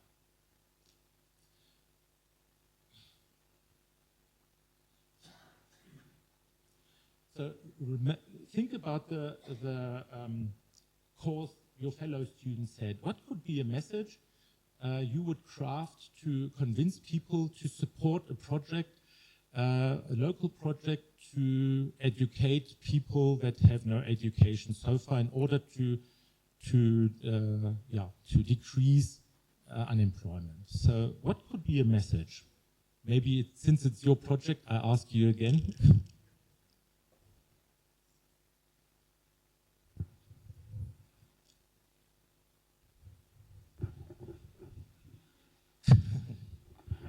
You mean the project for Yeah. fighting against the unemployment? Yeah. Think about a simple message you might think about, which could be the beginning of like a little fundraising project you want to do. Oh, well, so thank you so much. Basically, it's obvious that we have this issue of unemployment, not only in Rwanda, but across the world. So what I could do is, there is the rising of artificial intelligence and related things. I would advise young people who have this kind of tech skills, start from those people who are in the rural area, what can I contribute to them? And this way I'm contributing, it also generates income to me. Yeah. This could be one of the things, the way of finding the way of how can we use artificial intelligence to generate small projects that we can work on so as they can help to eradicate this issue of unemployment. Very good, very good. That's a very good idea. It's the very beginning of a very good fundraising idea. So thank you very much for that. And I think this is it's not that difficult. You could see we only used like several minutes to have an idea for a project, to have a message, and now we have to think, how do you spread the message? How do we get the message along? And for example, community events, social media campaigns, personal networks, church, mosque collections, partnership with local organizations, and many, many more. There are so many ways of getting attention for your project. And some of these ways are very promising, some are not. You'll find out if you're on the way. But since I've done a lot of fundraising in my life, I can tell you there's never a need to be afraid of it, because the worst thing you can imagine is that people, it's like you always imagine. I go there, I want to tell people, and they laugh at me, or they say, this is stupid. I've really seldom experienced any of that, because most people, they know, they appreciate if somebody approaches them, and maybe they won't give to you, but they won't laugh at you. So this is no need to be afraid of anything of this kind. People will not laugh at you. Maybe they will think, why do I have to support you? What is my role in this? But they won't laugh at you. They won't kick you out. They won't beat you up. So don't be afraid of this kind of thing. So, but if you go in, do it with self-consciousness. You're not begging for money. You are doing something good. And it's a deal in a kind. You're doing something good, they support you. It's not for you. You're not begging at the street side. So the self-consciousness of approaching a person is very, very important. That's the hardest part, actually. The other parts are very technical things that you can really easily learn, and there's no need to go into very deep in this part.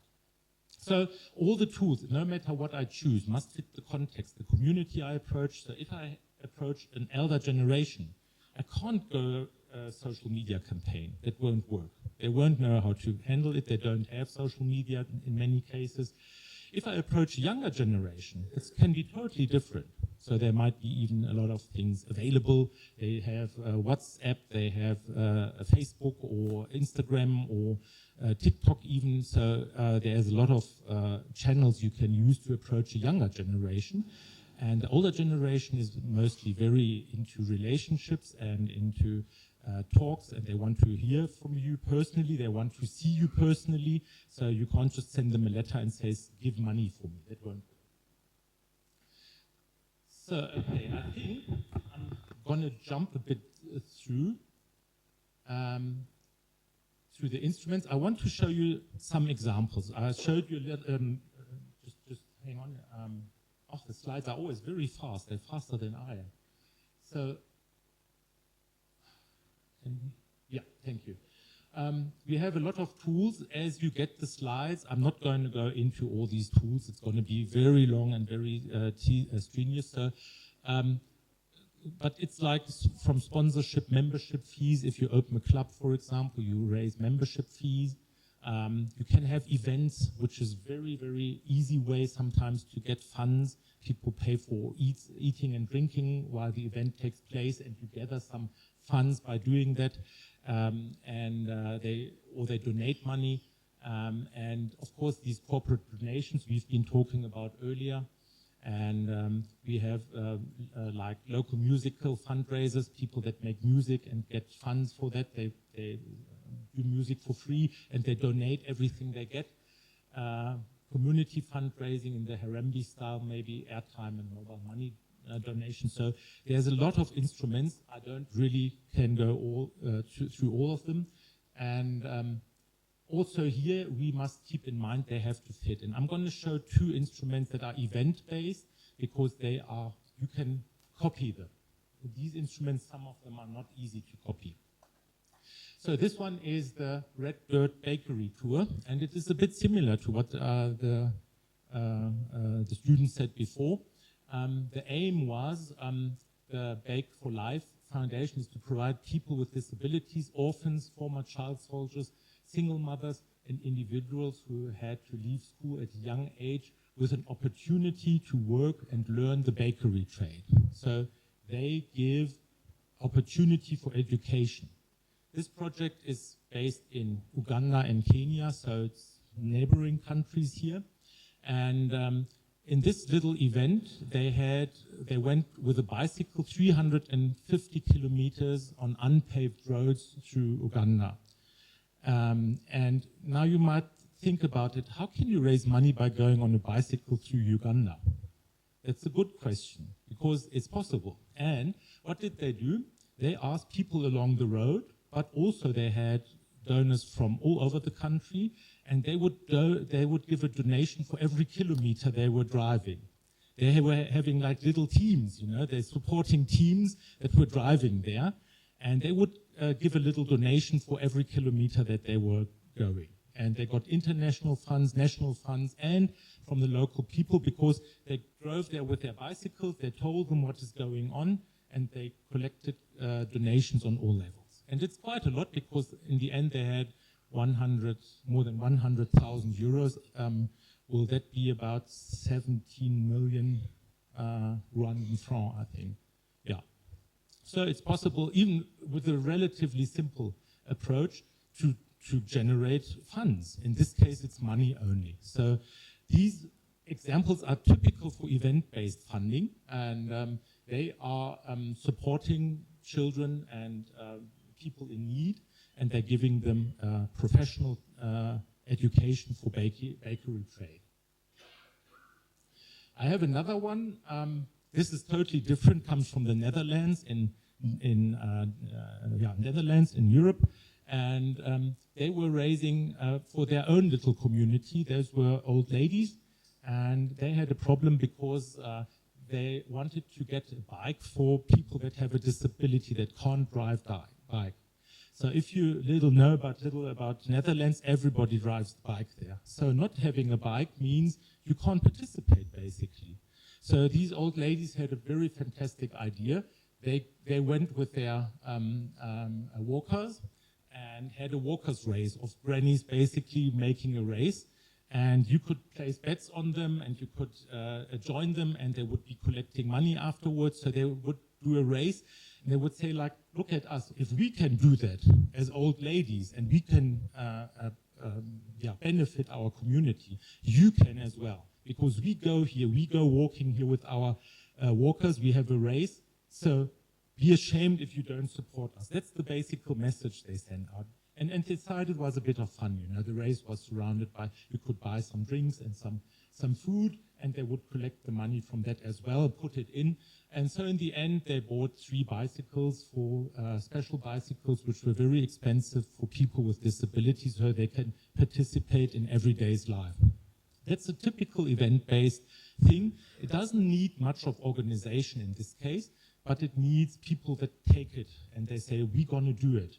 And this is, I think, a very it touched me really to know about this event, because I thought, like, these old ladies, they have a high moral authority in their community, and if they press for funding, people will give.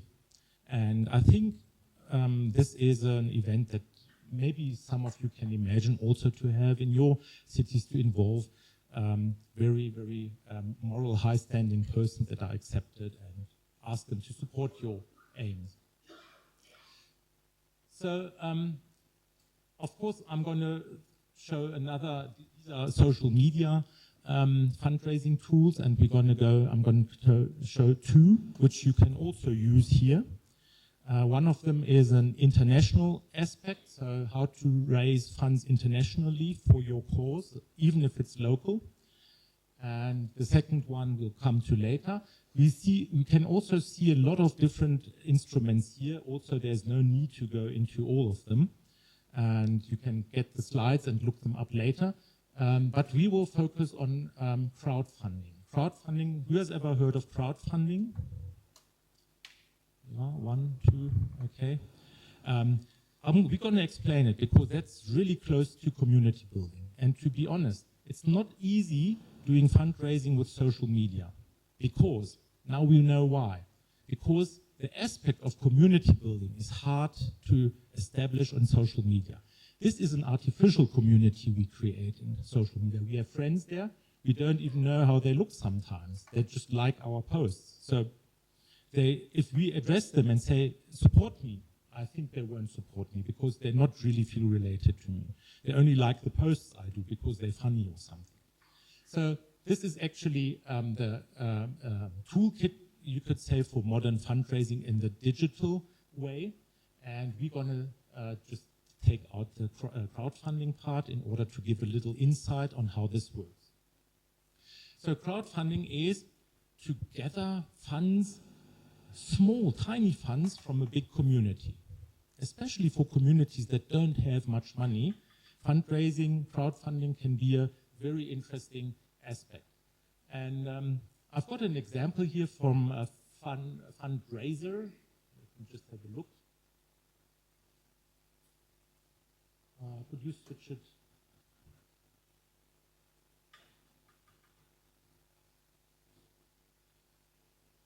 Yeah, thank you very much. It's called Fundraiser this year. And it makes the thing that I think is very interesting. It's an international platform where people all over the world generate funds. And for people, especially young people that are into social media and internet, this is a very interesting way of thinking of how to generate funds, maybe. And it's not only funds coming from Rwanda, but they come from all over the world in this case. I think it's even a United States-based fundraising platform, crowdfunding platform. And you can see I'm a professional fundraiser, this is one opportunity, or I am a personal fundraiser. And I think most of you of us start as a personal fundraiser with a little project, with a little idea of its own to start to get funds. We're not professionals. So choose this way, I'm a personal fundraiser, and then you can just see what that's going to work. Yeah. And I highlighted some aspects of this platform. For example, personal fundraising, it reads here. So if you want to raise money for yourself, friends and community, you choose this one.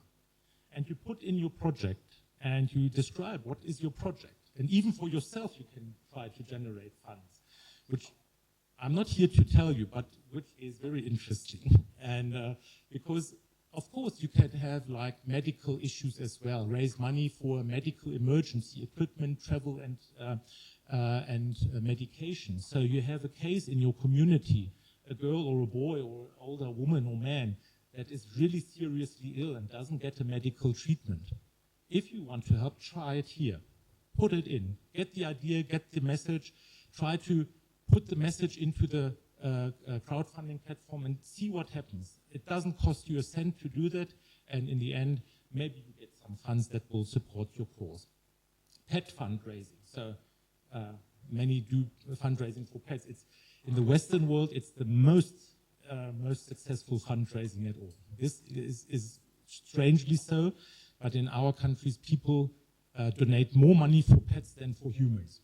This is a really interesting fact because they feel pets are authentical. They don't lie to them, but humans do, so maybe they spend a little more. Accidents and disasters, very important case.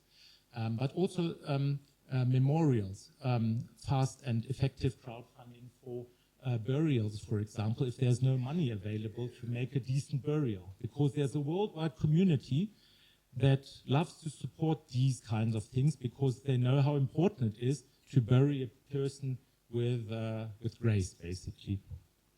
So how does it work? And you should know about that because it's not much to know, actually, but most crowdfunding fund platforms work in this way. You work on your project, just as we started doing this now. So you have a message, you know, what is the cause, what am I doing fundraising for? Maybe you have some concept and goals, maybe you make a little video with your smartphone. Everybody who has a smartphone today can make a little video or a little post. It's not much that you must do, and most young people do it anyway, all the time. They post things, they make photos and videos. So this is basically what we do naturally. We do videos or posts, and you need them for the communication. And they will ask you to deliver like a communication plan. Do you have other followers and friends that you can write to, that you can include into your campaign? Because maybe you have 30, 40, maybe even hundreds of followers in your social media. Then you take them and you put them into the platform and you ask them to spread the word of your campaign. You go viral. And going viral means that you reach 10 persons maybe, but if these 10 persons reach another 10 persons, and they again reach another 10 persons, this gets a big community very fast. And this community only exists because of one reason, to support your cause. It will fall apart afterwards again, but you can construct a very short-living community online for a very short time in order to get funds. So then you test the project. The platforms, most of the crowdfunding platforms will give you a feedback. And don't see it as a frustration if they say, no, this won't work. See it as encouragement to optimize it, because these platforms know very well what works. And if you have never done that before, this is advice that you normally have to pay a high amount for. To get a counselor to teach you this is very expensive. These platforms provide them for free. Take it.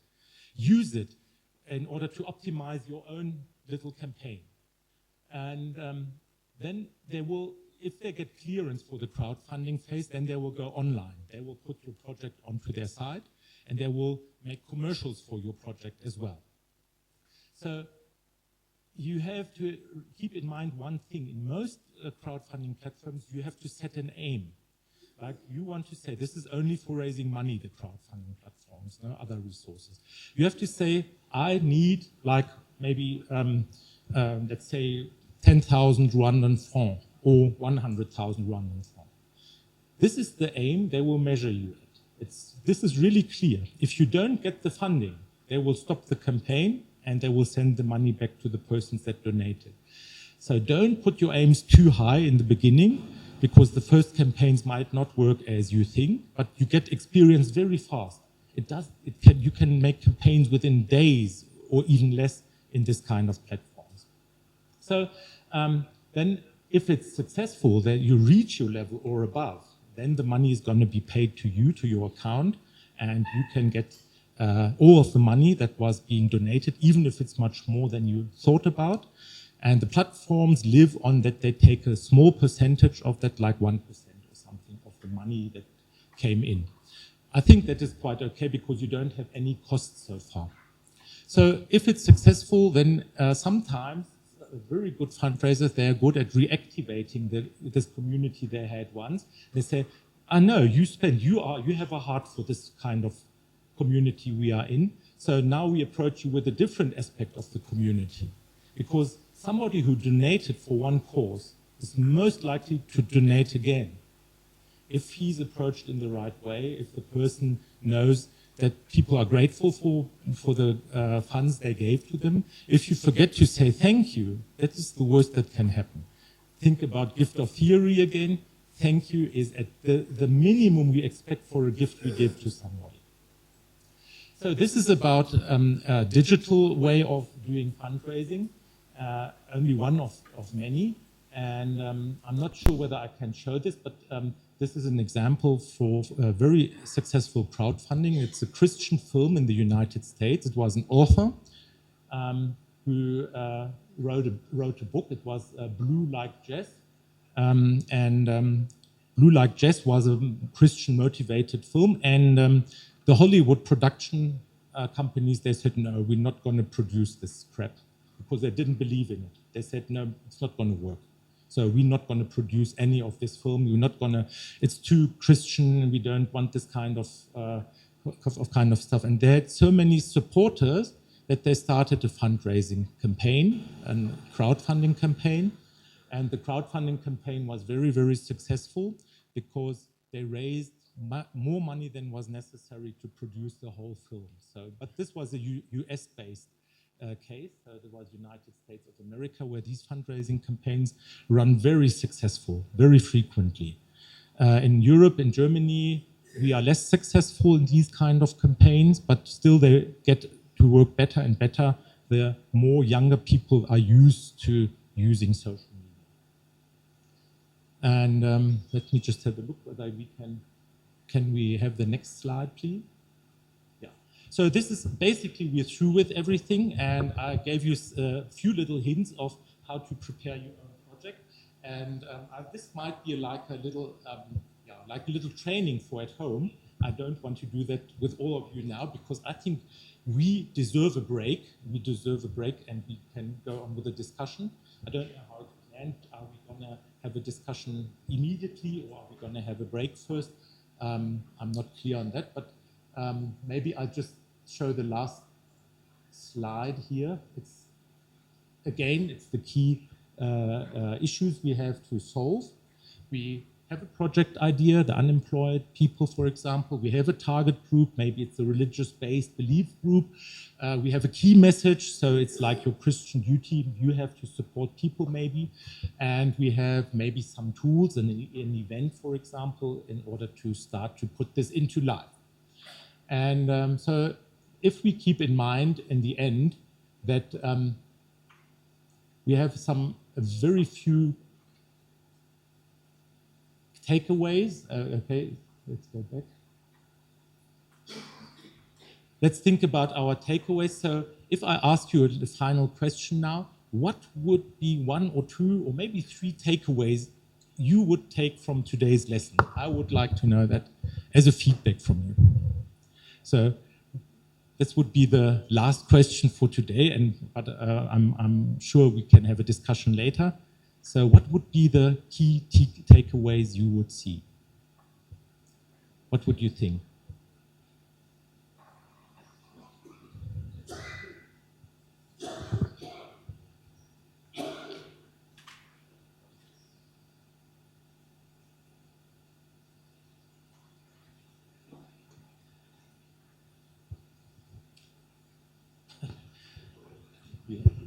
Key takeaway, yeah. Maybe for you 1 or 2 ideas which you would like to take home.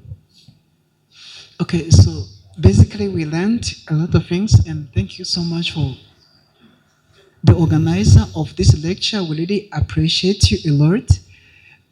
What I learned, it is like expansion of my understanding, particularly on donation, and also how does to give men and to give without expecting anything, and of course to generate your own project. This process of empathizing and knowing your audience, and also you gave us an examples of crowdfunding platforms where you can also maybe, which can help us maybe to do it by our own. And also for the younger people, our awareness on social media, how can we use the social media from getting some benefit from it? Thank you so much. Thank you very much. Yeah. Other findings, final ideas?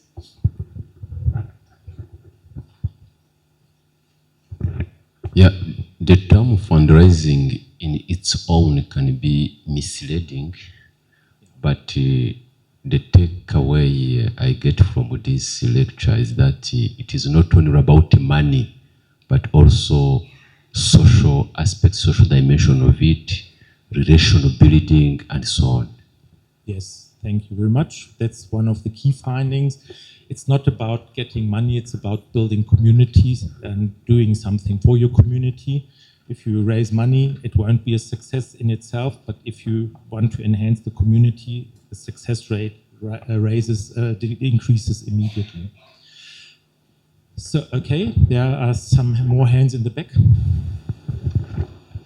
Thank you so much for this good presentation.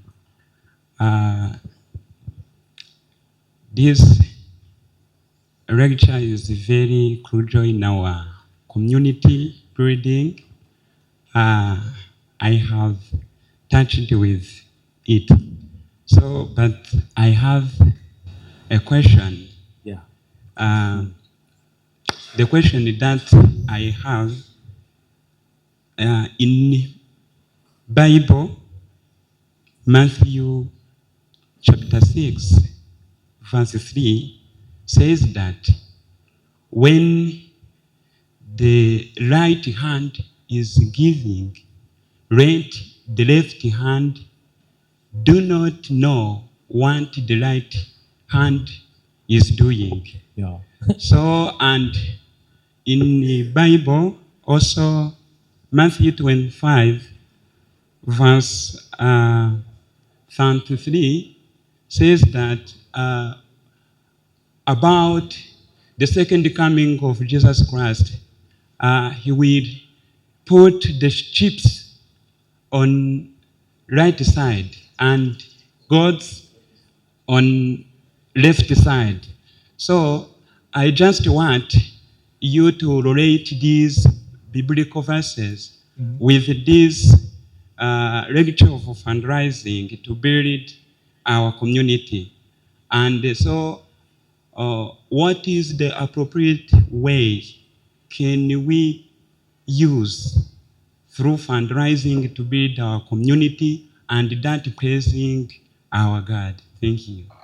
Thank you very much.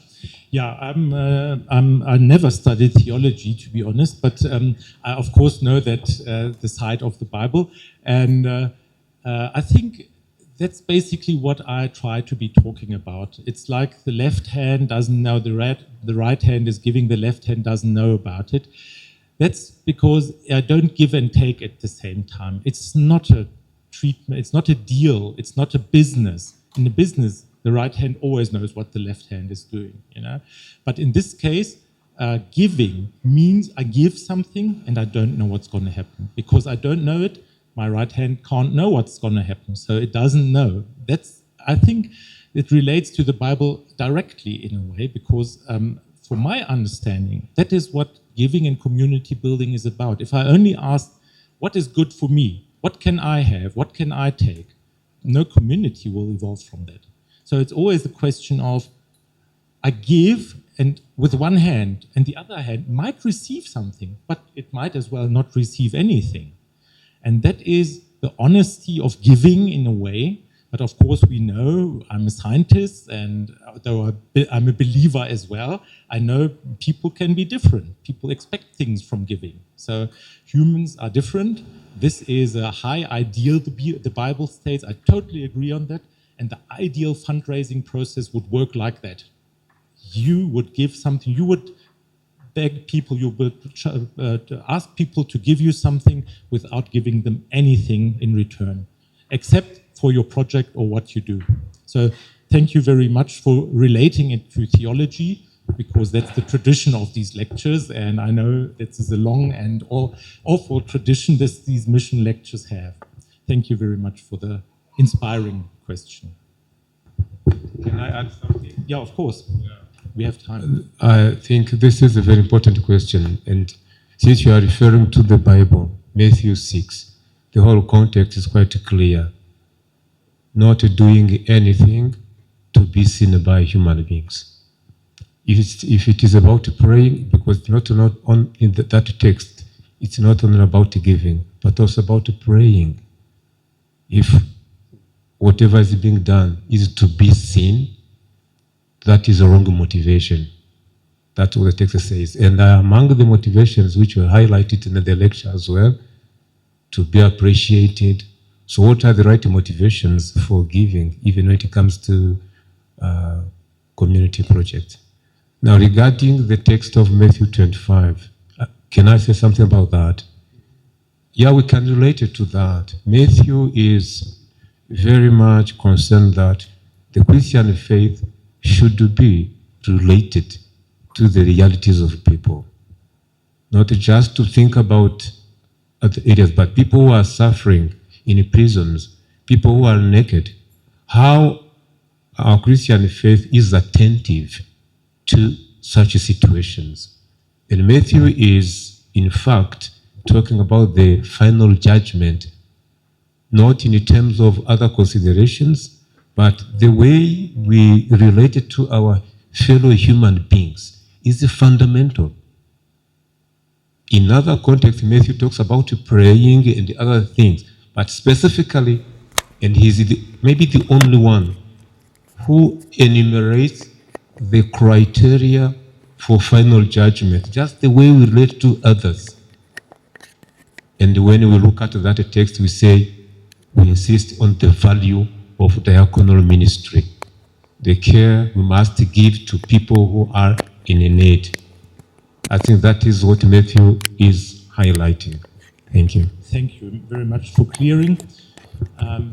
But I think the relation towards what I've been stating from a totally different perspective is quite similar, actually. It's, though I'm not into final judgment, that's not my position, and I'm not into judging any person at all. But if you look at it from another perspective, this is a criteria for giving and being turned to your community without asking, what does the community do for me? But I support the community. That's a very important message. And this is where maybe sometimes business administration and theology might come together. It's not very frequent, to be honest, but in some cases it might be quite clear, especially if we talk about civil society. So I saw some more hands in the back. Okay. Yeah. I would like to say that when I saw the announcement of this session, I was thinking why I supposed to attend. It's related to fundraising, and what came to my mind that is related to those who doing finance and having organizations. And me as a student, I thought it will not benefit me because I thought it is about money only. But from the takeaway right now, I understand that it is not just about money and it is a wide and a big. So this is my takeaway. And also, I realize that we can have different motivations in how we are going to do fundraising. Thank you very much. Thank you so much. In this presentation, I learned that giving is the key for decolonizing our minds for depending on donation. I also learned that we have surrounded by a lot of chance for raising money, but the key point that can support us is communication. Yeah, thank you very much. Okay, it starts getting loud. Maybe this is a sign. I think I am through with this lecture today. I'm really grateful for you attending the lecture and participating in the discussions. We do have a bit of time, and maybe if you're really interested, I'm going to be here for a little bit longer, so we can engage in discussion even in a smaller group. And I would like to remind you that giving makes you happy. I showed you the two elephants in love. This is my my motto of my life, basically: give and be happy. And I think if we keep that in mind, it's another key finding next to all the academic or financial stuff we've been hearing about. So thank you all very much for attending this lecture and for participating. And it was an honor to be here with all of you. Thank you so much.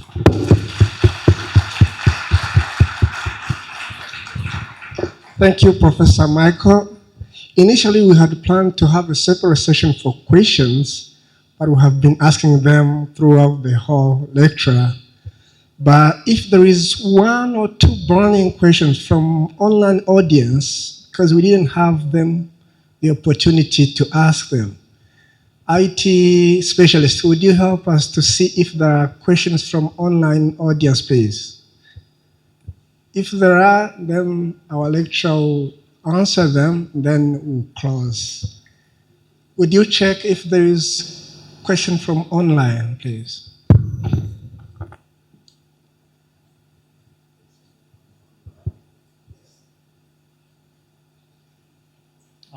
It's been quite a discussion, it seems.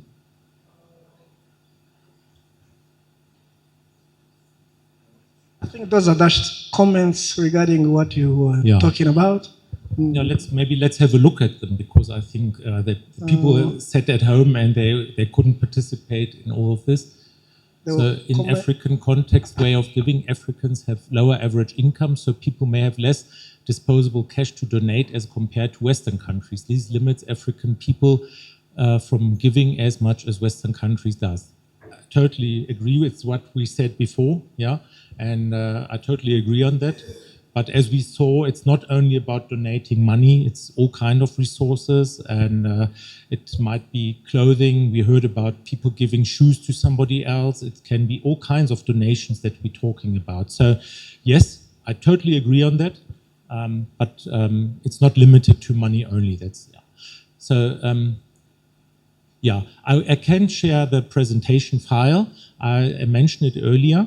If it's okay, I will give it to somebody of your university so you can download it afterwards, and you can look. I have an appendix with a bit of literature and also some more crowdfunding platforms, so you can, people that are interested in this can find it at the end of my presentation. You can give it to the Deputy Vice Chancellor of Academics, and then he will share. Yeah, via I can give it to you. Yeah, okay. Thank you. So then we have. You can give without loving, but you cannot love without giving. Yeah, that comes from my heart directly. That's really true. We saw this man giving to a beggar, not being emotional involved at all. So you can give without loving, but love without giving is not possible. So thank you for that idea. Some give as a sign of show off. Yeah, of course. Absolutely right. We talked about the two phases of giving. This is the bad phase of giving as well, to show off. And we cited Matthew earlier. And also, if a company gives in order to market its products, this is not what we mean by giving, actually, because then the right hand knows what the left hand does, basically. So the capitalist system, this is the last one, it seems, now deeply embedded across the globe, quietly nurtures egocentrism, encouraging self-centeredness rather than fostering social consideration and genuine community engagement. And to be honest, folks, this is really true. It is the way it is. And we have to be careful, because obviously it's a good way of producing goods, but it's not a good way of constructing society, to my personal belief. It's good to have things that are produced. It increases the quality of life for many people, but it's not the central principle of our living, because the capitalist system doesn't know giving without taking. It is not part of the thinking of the system. And as we saw, I hope this is one takeaway as well, our communities, and I think I felt that the Rwandan community and the German communities, they are in one point very similar. We give and we relate to each other. And I think if we take this into account, and this is the core message, then it's absolutely true. And we see that many forms of giving are being replaced by market situations. It's not okay to give anymore in some cultures. People think, why should I give? You can buy it. Especially in the rich countries, giving is not self-explanatory anymore. So thank you also for this critical comment on this system we are all living in, basically. Thank you so much, Professor Vilain. Thank you for your lecture. It was quite interesting and informative. I think we'll have time to read more and understand more through your PPT that you share with us. Thank you very much. Once again, let us clap for him for the presentation. All right. Now we want to give the floor to the Deputy Vice Chancellor of Academics for closing remarks.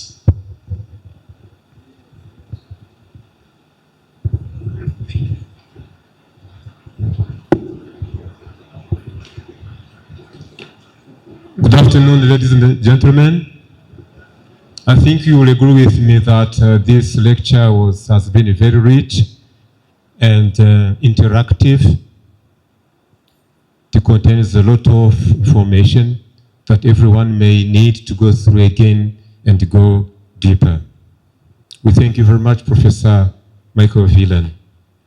Through this lecture, we have come across theology, religion in general, finances, economics, social work, philosophy, and so on. And we have come to discover that giving and receiving gifts is a universal practice, universal tradition. But how often do we reflect on that? We've been giving gifts, offering gifts, or receiving gifts. Do we take time to reflect on that? What are our motivations? What are the motivations behind all that? So that is something which is very important, and this brought us to the concept of fundraising. For our own projects, our institutions, they live on the funds generated through fundraising. What does this mean for us? Thank you for also going through this topic of fundraising. Some of you students, you talked about initiatives that you have or that you intend to establish. Now you've seen the secrets. What is the issue to address? What people to get involved? How to go about it? What are the means? And also, as Rwandans and Africans, I think there is a homework we are given. Dr. Felicite referred to the concept of Ubuntu that you often repeat, but are we consistent with that discourse? That even when we are able to do something, but we wait for someone else to do it in our place. How can we today, as Rwandans and Africans, think about this? That we can mobilize our efforts, maybe learn from some homegrown initiatives, Agachiro, dignity among Africans, not just as slogans, but what are we able to do together? It's not about rejecting the support from our brothers and sisters from other contexts, but it's also valorizing what we are able to do and build solidarity. So if what our colleague Felicite said that our past has made us dependent on others, even when we're able to do something. But that mentality, that's why today, maybe some of you know about the Pan-African movement. It is in May that there will be a Congress in Rwanda again.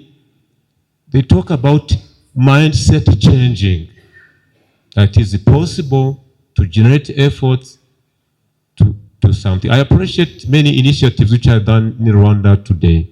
And sometimes I say churches can even learn from what is done by civil society. People in the villages putting money together to build their own roads. It's happening everywhere. And in many cases, it is done voluntarily. How can we learn from such initiatives and apply that in our churches, in our communities? That is just an example. It may not be perfect, but the point is also for younger generation, there is a need to change the mindset. There's something that we can do. We can contribute. Once again, we thank you, our guest, very much for your presence and these discussions you have facilitated. The university, Protestant University of Applied Sciences, from which Professor Michael Vilain comes from, we have a partnership with this university, and we are in the process of renewing and reinforcing that partnership. So one of the reasons also of his presence here is to go through that and to ensure that it generates more cooperation, more collaboration between our institutions to benefit our staff and our students. Thank you once again. The United Evangelical Mission is a long-time partner for different Protestant churches in Rwanda, and through that framework, the Protestant University of Rwanda. We are proud of that partnership, and for those who even don't know, our former Deputy Vice Chancellor for Administration and Finance is now working at UEM in Wuppertal. That shows again the links between our institution and the United Evangelical Mission.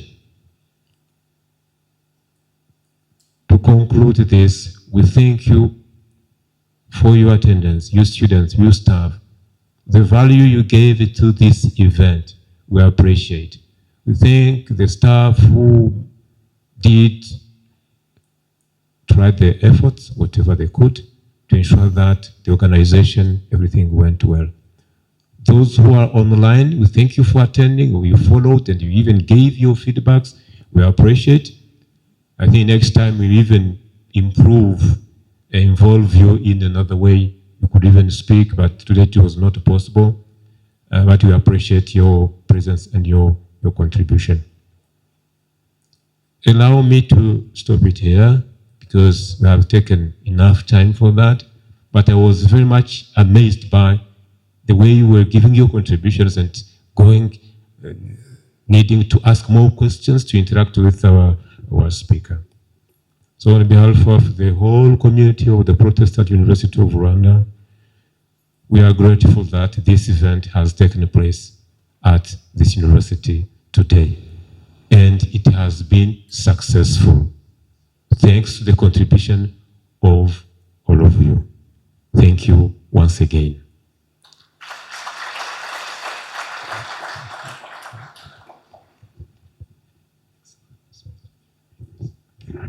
Thank you so much, sir. I want to make just two announcements before Professor Elise pray for our departure. First announcement, right after the prayer, we'll have a group photo together. Every participant is invited to be part of that picture. So do not leave without leaving your picture, okay? Second announcement is just specifically for students who are taking inclusive education class. Since we have used your break time, you will not come at 2, you will come at 3. Our course will start at 3 p.m. I hope it's clear now. So 3 p.m., that's when we'll resume our class of inclusive education. So would you please stand up all together? Would you please stand? Professor Elise will pray for us and pray for the benediction as well.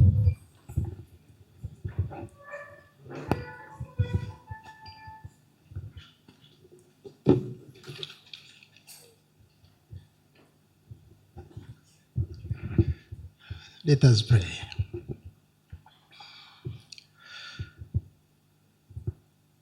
Good and gracious God, after this insightful and inspiring lecture on fundraising as an engine for the community commitment, we come before you with one desire: to serve our community, to save our churches, to save the communities to which we belong, without any calculation, without waiting for reward, without contempt or condensation,